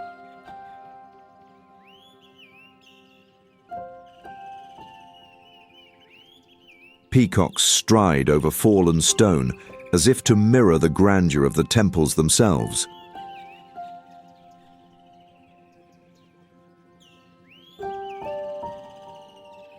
India's national bird, the male's dramatic train, is used to attract females during courtship, each feather tipped with an iridescent eye.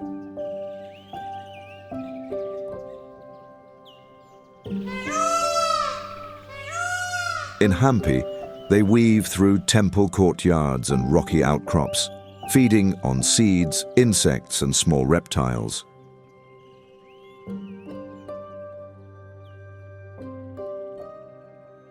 Revered in Indian culture, they symbolize beauty, pride, and immortality.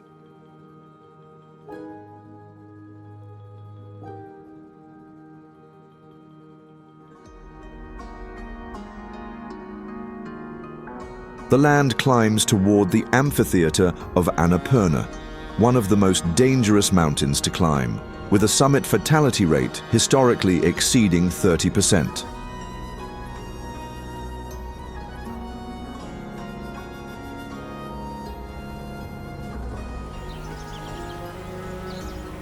The massif contains one of the world's deepest gorges, the Kali Gandaki, which slices between Annapurna and Dhaulagiri.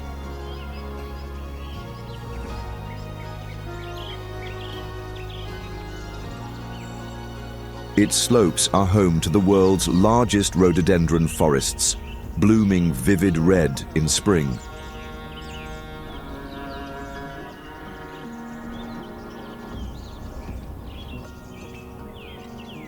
Despite its beauty, Annapurna remains less visited than Everest due to its remote approaches and unpredictable weather.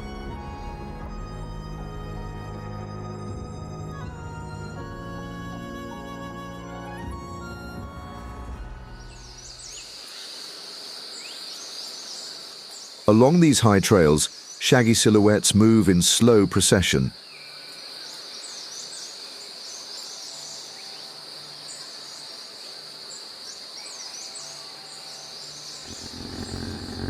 Himalayan yaks carry supplies between settlements.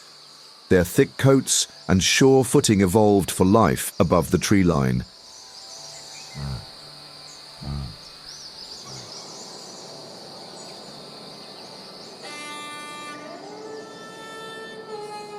Domesticated yaks provide milk, meat, and wool, sustaining remote Himalayan communities.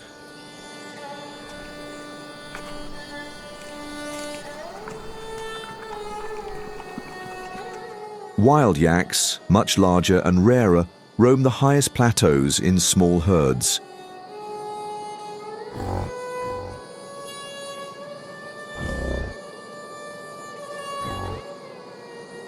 Their lungs and hearts are adapted for low oxygen environments, making them perfectly suited to thin mountain air.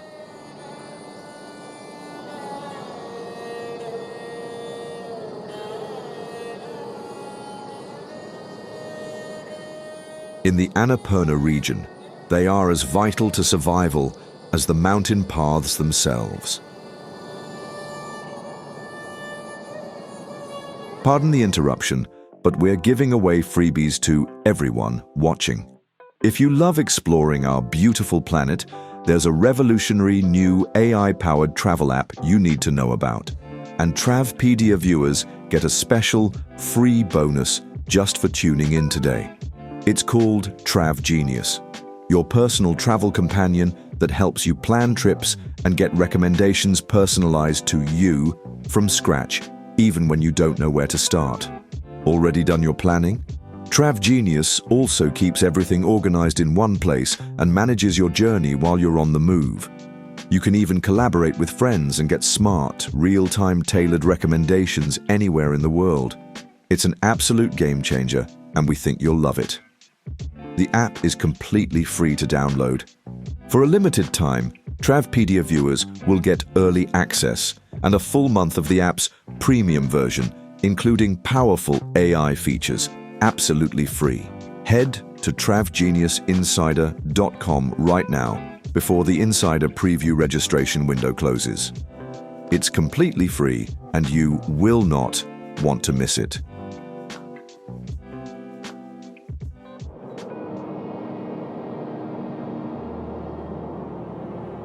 And just like that, beyond the ridges, a single behemoth rises higher than all others, Mount Everest.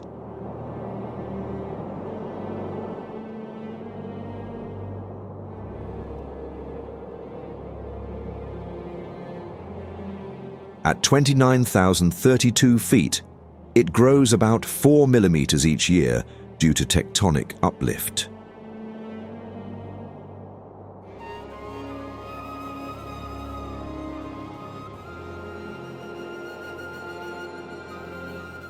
Its death zone, above 26,000 feet, has air so thin that human life can't be sustained for long.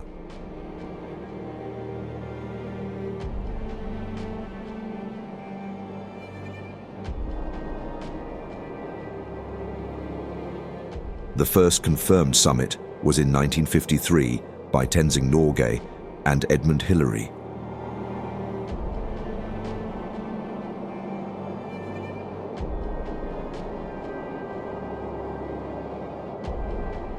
Everest's glaciers feed major rivers, including the Ganges, Brahmaputra, and Yangtze.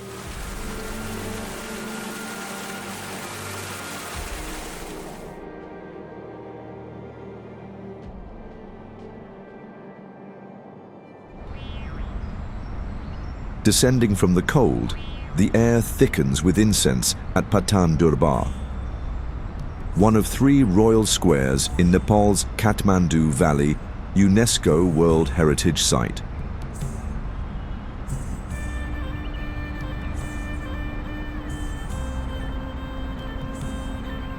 Its Malla-era palaces date back to the 14th century, and the Krishna Mandir temple is carved entirely from stone, a rarity in the region.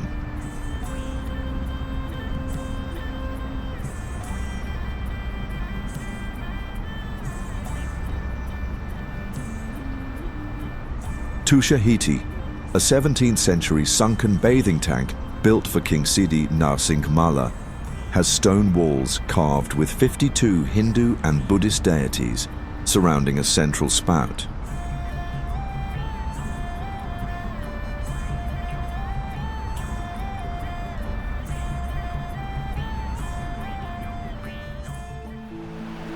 Asia's warmth spills across tropical coasts, where monsoon rains feed jungles and coral reefs. Heat shapes biodiversity, agriculture, and daily life.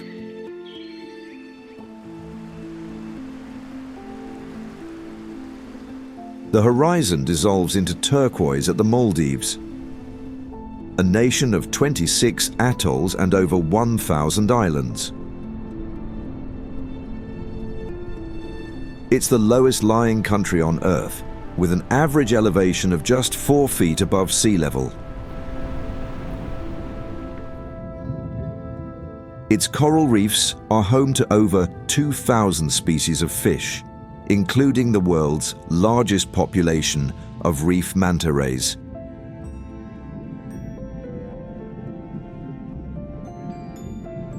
This is one of the most beautiful island destinations in the world.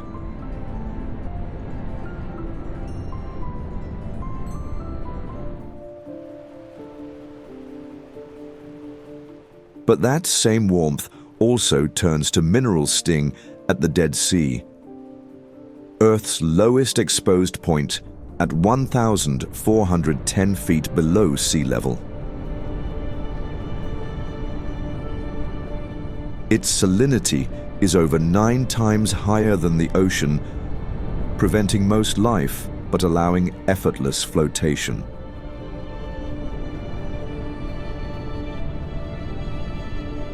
Though hostile, the landscapes are simply mesmerizing.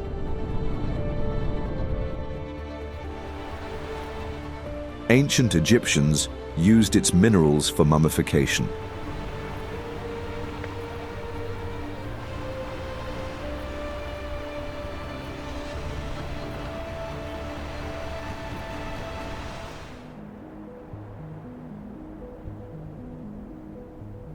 Beyond the nearby cliffs, spirals of basalt form Rojam al-Hiri, a megalithic structure in the Golan Heights dating to the early Bronze Age.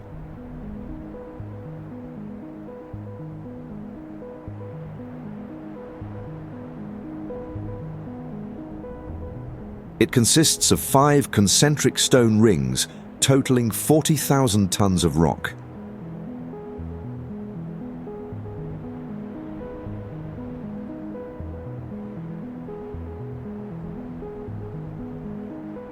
Some archaeologists believe it was an astronomical calendar aligned to solstices, while others suggest a burial complex.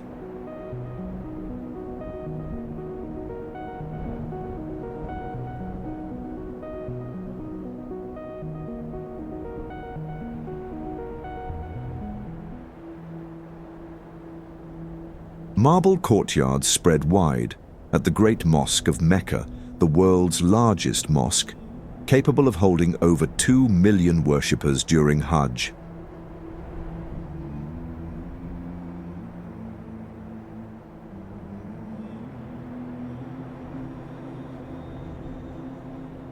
At its center, the Kaaba, believed by Muslims to have been built by Abraham and Ishmael, draws pilgrims in continuous tawaf, or circumambulation.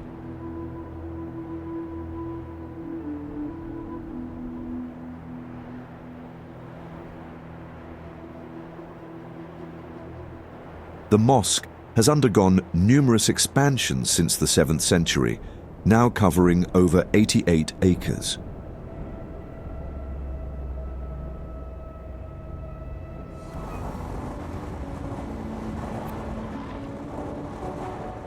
The scale grows even larger in the Middle East.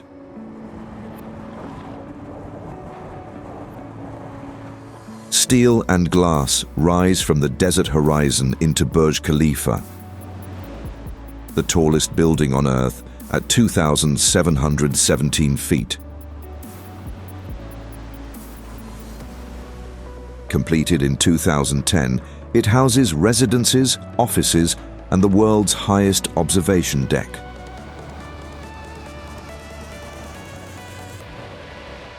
Its design draws from the Hymenocalis desert flower, and the tower can be seen from over 60 miles away on a clear day.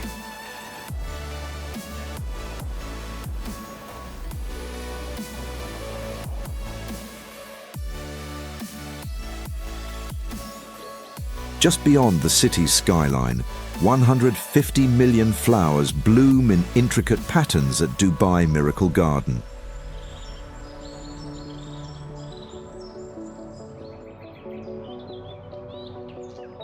Opened in 2013, it's the world's largest natural flower garden, covering 72,000 square meters. Displays include floral sculptures of aircraft, castles, and even life-sized houses, all replanted seasonally to adapt to the desert climate.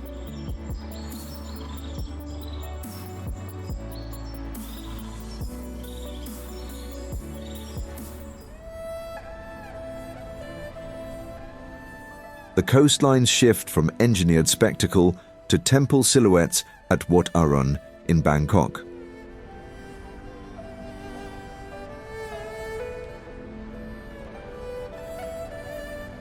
Known as the Temple of Dawn, its 269-foot prang is decorated with Chinese porcelain fragments.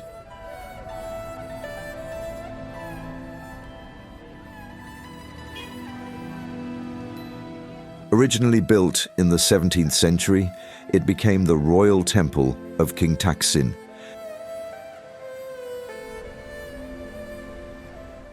and remains one of Thailand's most photographed landmarks at sunrise and sunset.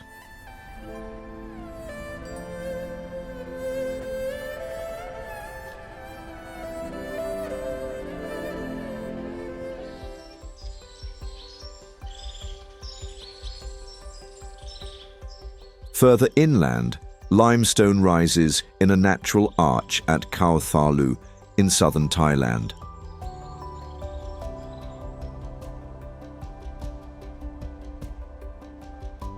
This 250-foot-high karst formation was shaped by millions of years of erosion, creating a tunnel that opens to sweeping views of forests and rice fields.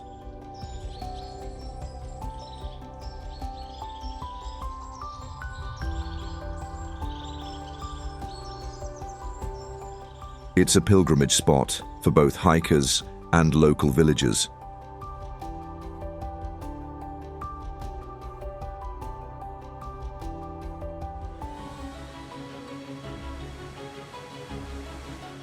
Water crashes in twin cascades at Ban Duoc Waterfall, straddling the Vietnam-China border.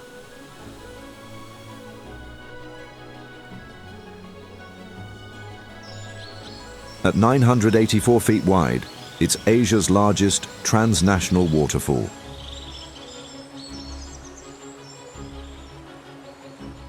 The Khe Sun River feeds the falls, which flow most powerfully in the rainy season.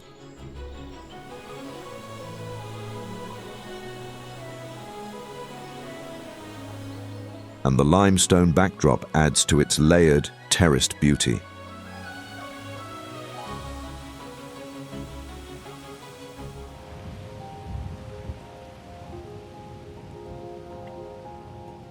From rushing water to still limestone bays, Ha Long Bay in northern Vietnam holds over 1,600 limestone islands and islets, many topped with jungle and riddled with caves.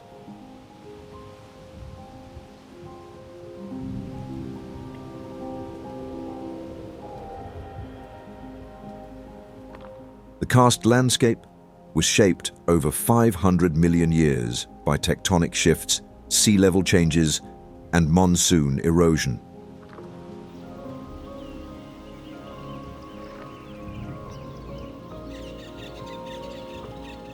Some islands conceal hidden lakes and grottos, large enough to hold thousands of people.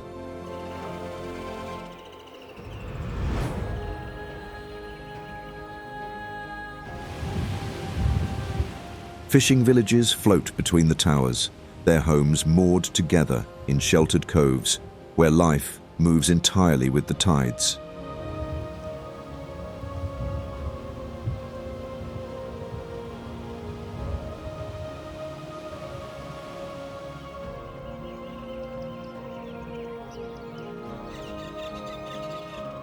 The land climbs sharply toward Fansipan, the roof of Indochina at 10,000 feet.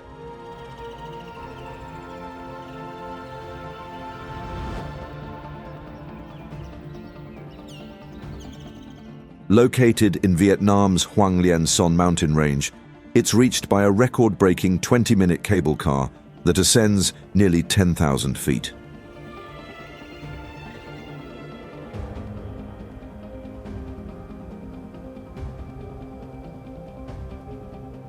At its summit stands a stunning 70-foot bronze Buddha statue.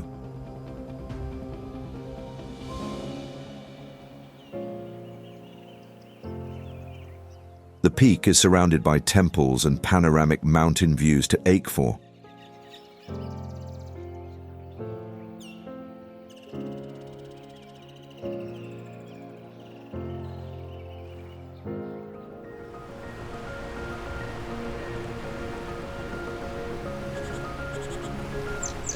Across the water in Taiwan, Yelyu Geo Park stretches a mile into the sea.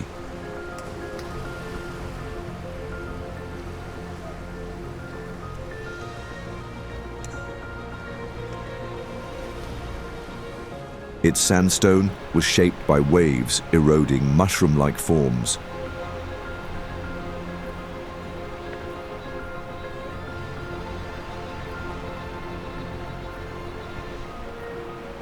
The most famous is the Queen's Head, a 4,000-year-old formation projected to collapse within decades due to natural weathering and tourism impact.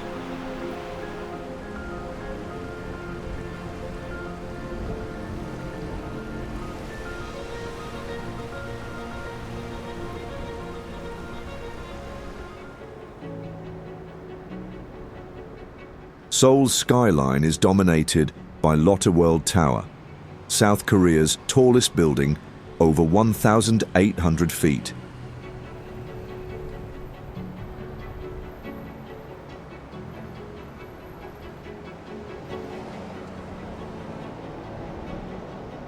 Completed in 2016, it contains the world's highest glass-bottom observation deck and a luxury hotel.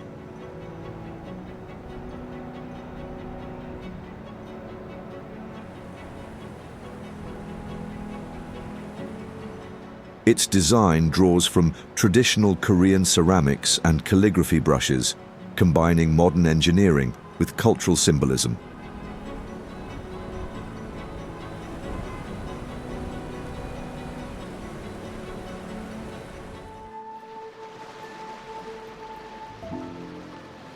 Not too far away, on Jeju Island, Seongsan Ilchulbong is a volcanic tuff cone formed 5,000 years ago by a hydromagmatic eruption.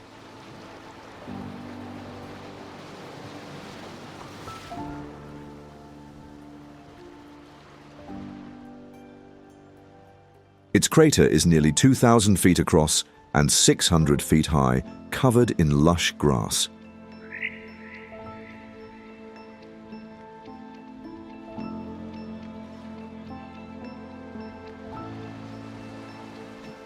It looks almost like a pot sculpted by someone's hands.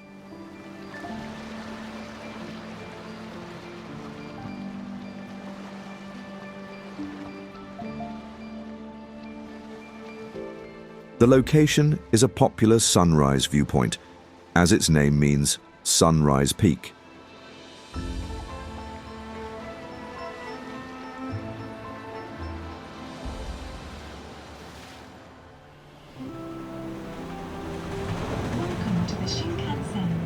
We speed ahead next to Japan's Shinkansen, or bullet train, which connects cities at speeds up to 200 miles per hour.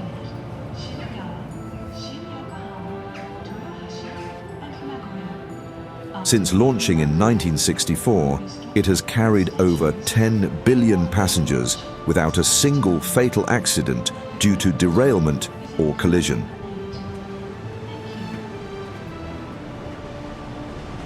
Its punctuality is legendary, with average delays measured in seconds per year. This is a marvel of classic engineering, which is still regarded highly across the world today.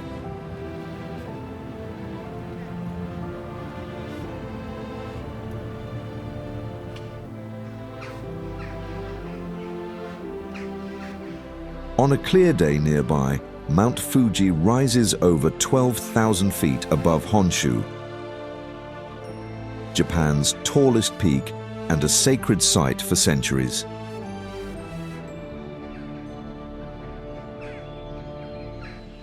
Its nearly symmetrical cone is the product of 3 volcanic eruptions, the last in 1707. It's climbed by over 300,000 people annually during the short summer climbing season.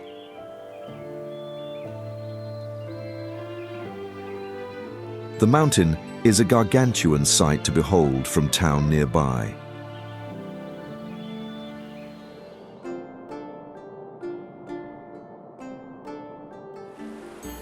Snowmelt from Fuji's slopes feeds rivers that travel hundreds of miles, crossing into China's Sichuan province, where a giant stone figure watches over the water.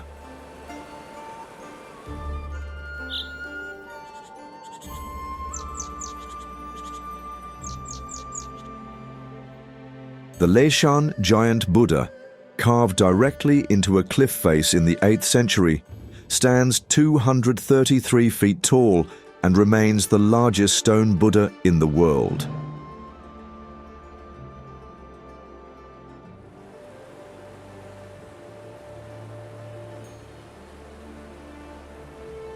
Built to calm dangerous river currents, it faces the confluence of 3 rivers.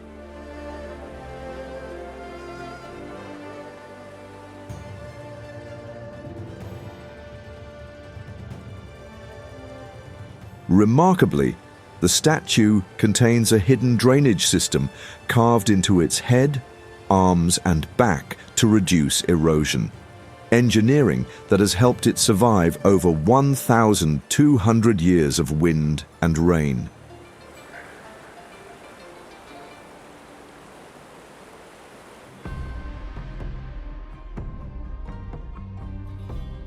Beyond the rivers, the land opens into Beijing's imperial heart.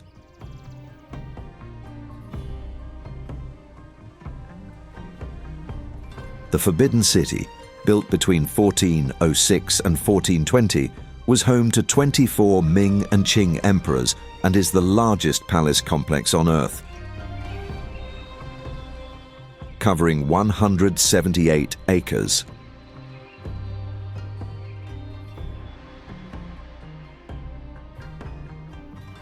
With over 980 surviving buildings, its layout follows strict feng shui principles, aligning halls and courtyards along a central axis.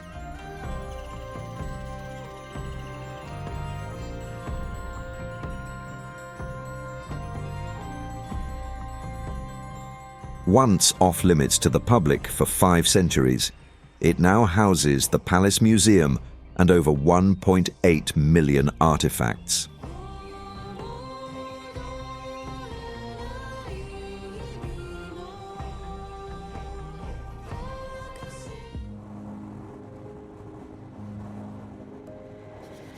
As the architecture fades into open desert, cliffs in southern Iran reveal tombs cut high into their rock faces.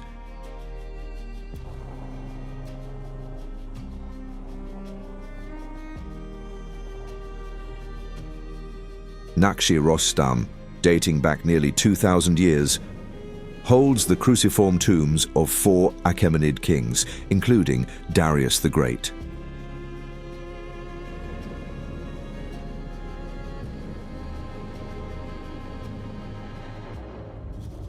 Below them, Sasanian rock reliefs depict victories over Roman emperors, preserving political propaganda in stone.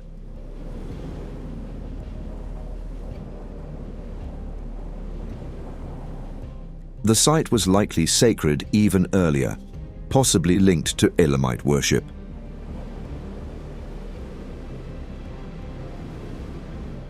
Making it a layered record of Persian history.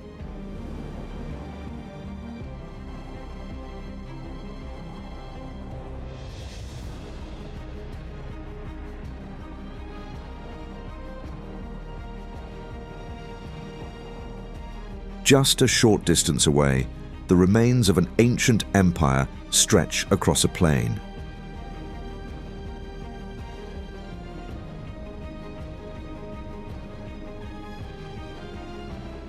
Persepolis was the ceremonial capital of the Achaemenid Empire.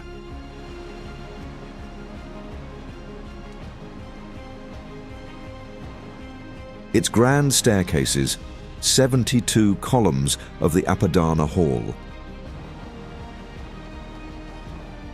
and reliefs of tribute-bearing delegations reflect the empire's scale and diversity.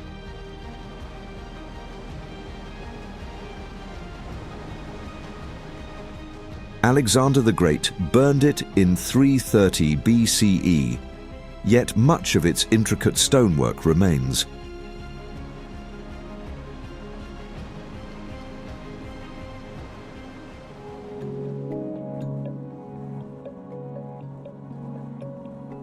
Crossing from the deserts of Persia to the river plains of Myanmar, hundreds of spires pierce the horizon at Bagan.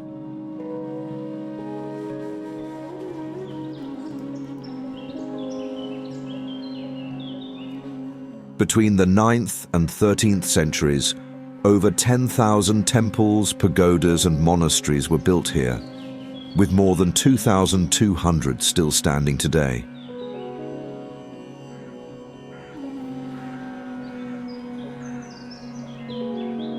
Earthquakes have damaged the site, but restoration continues.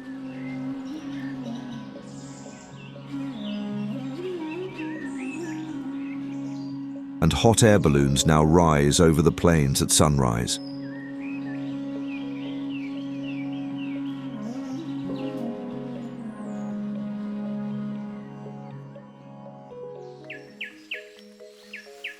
High above the pagodas, a great hornbill glides between forest patches. With a wingspan over 5 feet and a distinctive casque atop its beak, this bird is a powerful flyer, able to travel great distances in search of fruiting trees.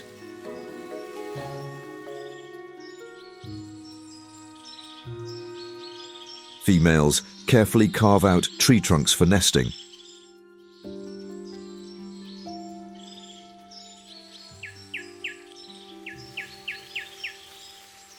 Hornbills play a crucial role in forest regeneration, dispersing seeds across wide areas.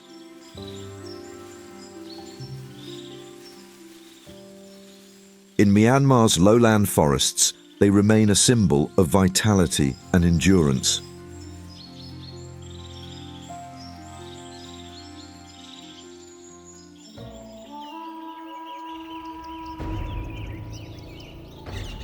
Further east in Cambodia, the moat of Angkor Wat reflects the world's largest religious monument.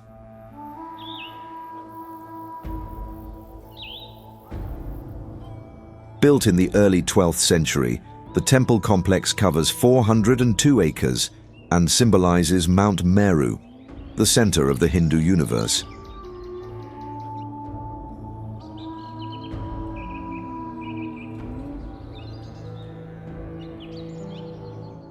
Its bas reliefs, stretching for half a mile, depict epic scenes from the Ramayana and Mahabharata.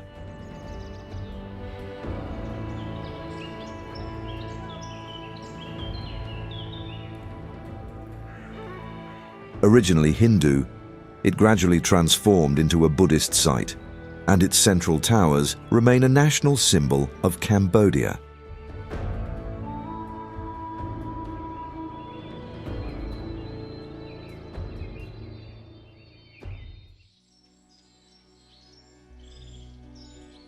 Across the seas in Java, Indonesia, a volcanic plain holds the world's largest Buddhist temple, Borobudur.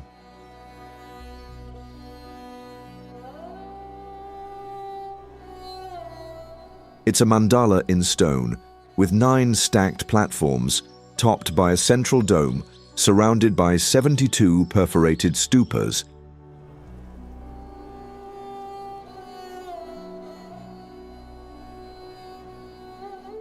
Each containing a Buddha statue.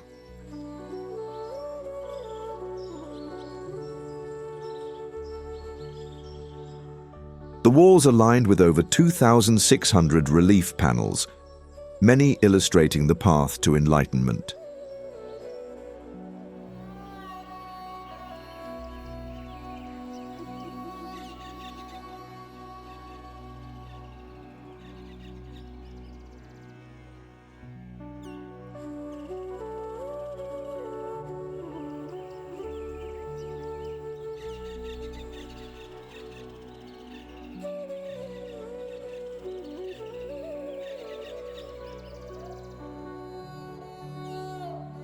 Not far away, slender spires rise at Prambanan Temple, Indonesia's largest Hindu complex.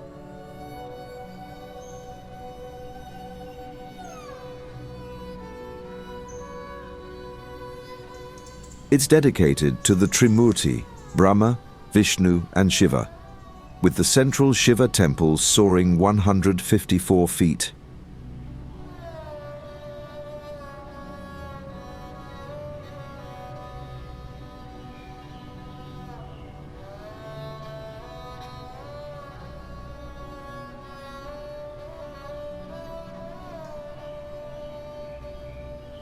Its bas-reliefs narrate the Ramayana, and performances of the epic are still staged here under the open sky.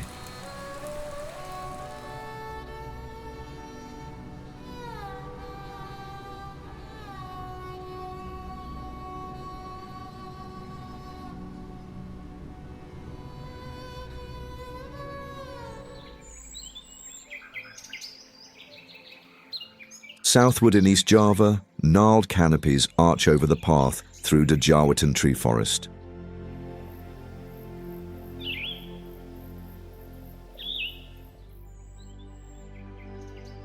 The tamarind trees here are hundreds of years old, draped in ferns and moss, their twisting branches forming a natural cathedral.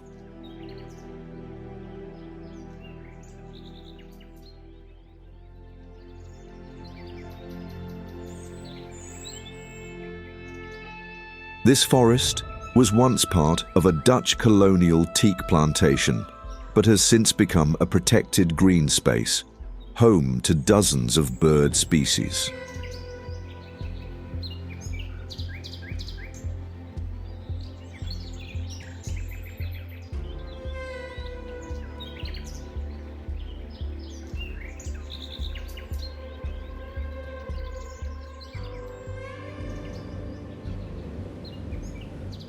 Nearby, water plunges 390 feet over cliffs at Tumpak Sewu, known as 1,000 Waterfalls for its semicircular cascade.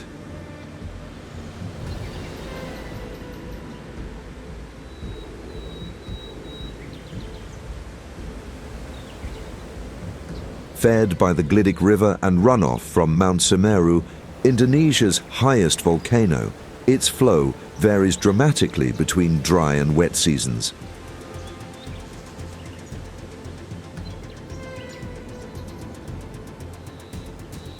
It's a tranquil site that represents Indonesia's non-volcanic bliss in so many ways.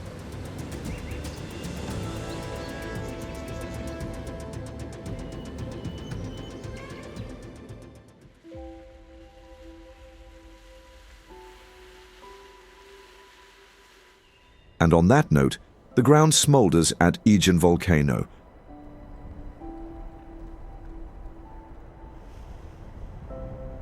Home to the world's largest highly acidic crater lake, glowing turquoise from dissolved minerals.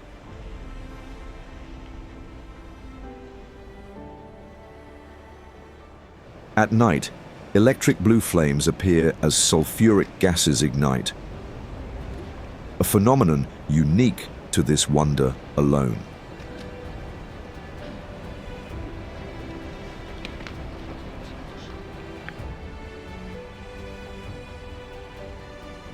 Miners still carry baskets of solid sulfur from the crater, often making multiple trips a day up its steep paths.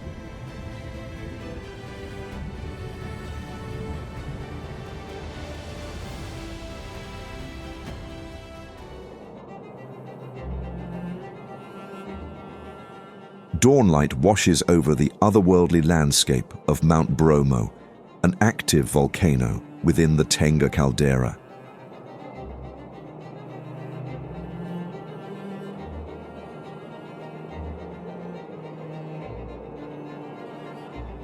Surrounded by a sea of volcanic sand, it's considered sacred by the Tenggerese people, who each year climb its slopes to throw offerings into the crater.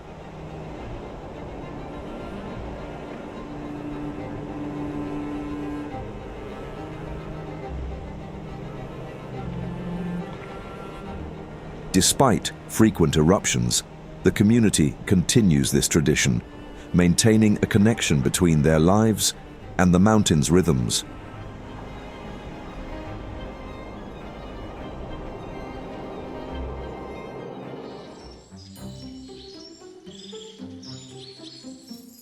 Among the rice terraces and temples of Bali lies Ubud and Monkey Forest,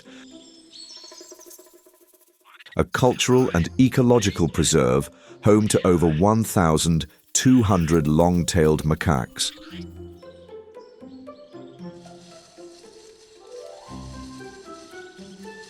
The forest contains 3 sacred temples dating back to the 14th century, and its dense canopy shelters rare plant species.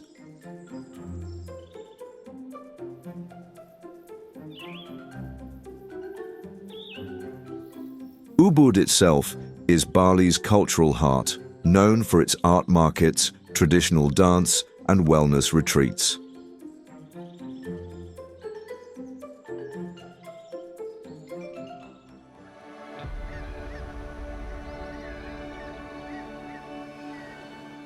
Far to the east, Raja Ampat in West Papua is one of the most biodiverse marine regions on Earth. With over 1,500 fish species and 600 coral species.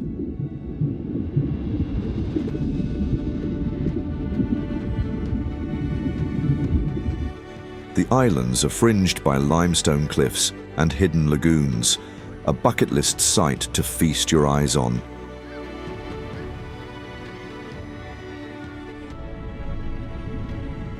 Its reefs host abundant life and creatures.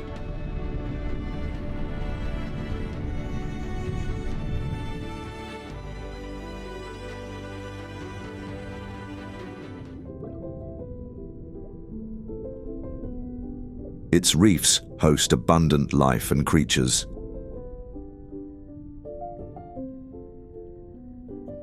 The pygmy seahorse, no larger than a grain of rice, blends perfectly with its host Gorgonian coral.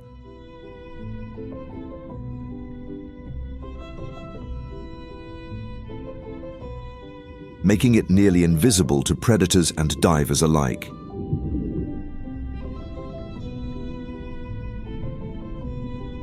Its camouflage is so precise that individuals mimic the exact shape, texture, and color of the coral's polyps.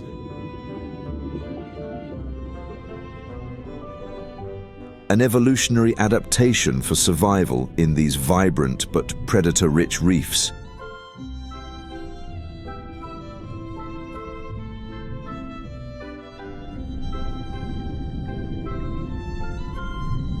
Manta rays glide through Raja Ampat's channels with wingspans reaching up to 23 feet. Feeding on clouds of plankton in the nutrient-rich currents.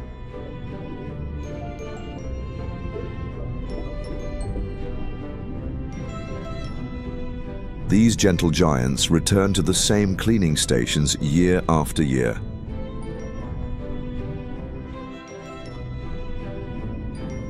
Where smaller fish remove parasites from their skin, a ritual as old as the reefs themselves and vital to their health.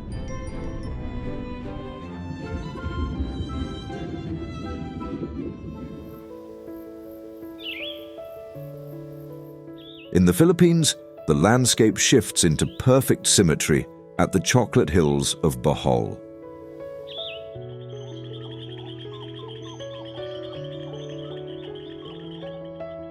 Over 1,200 of these limestone mounds turn brown in the dry season, resembling rows of chocolates.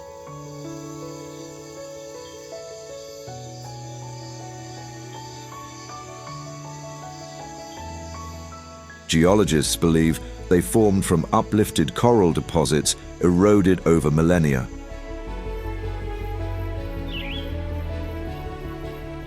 Folklore attributes them to the tears of a heartbroken giant, cementing their place in local legend.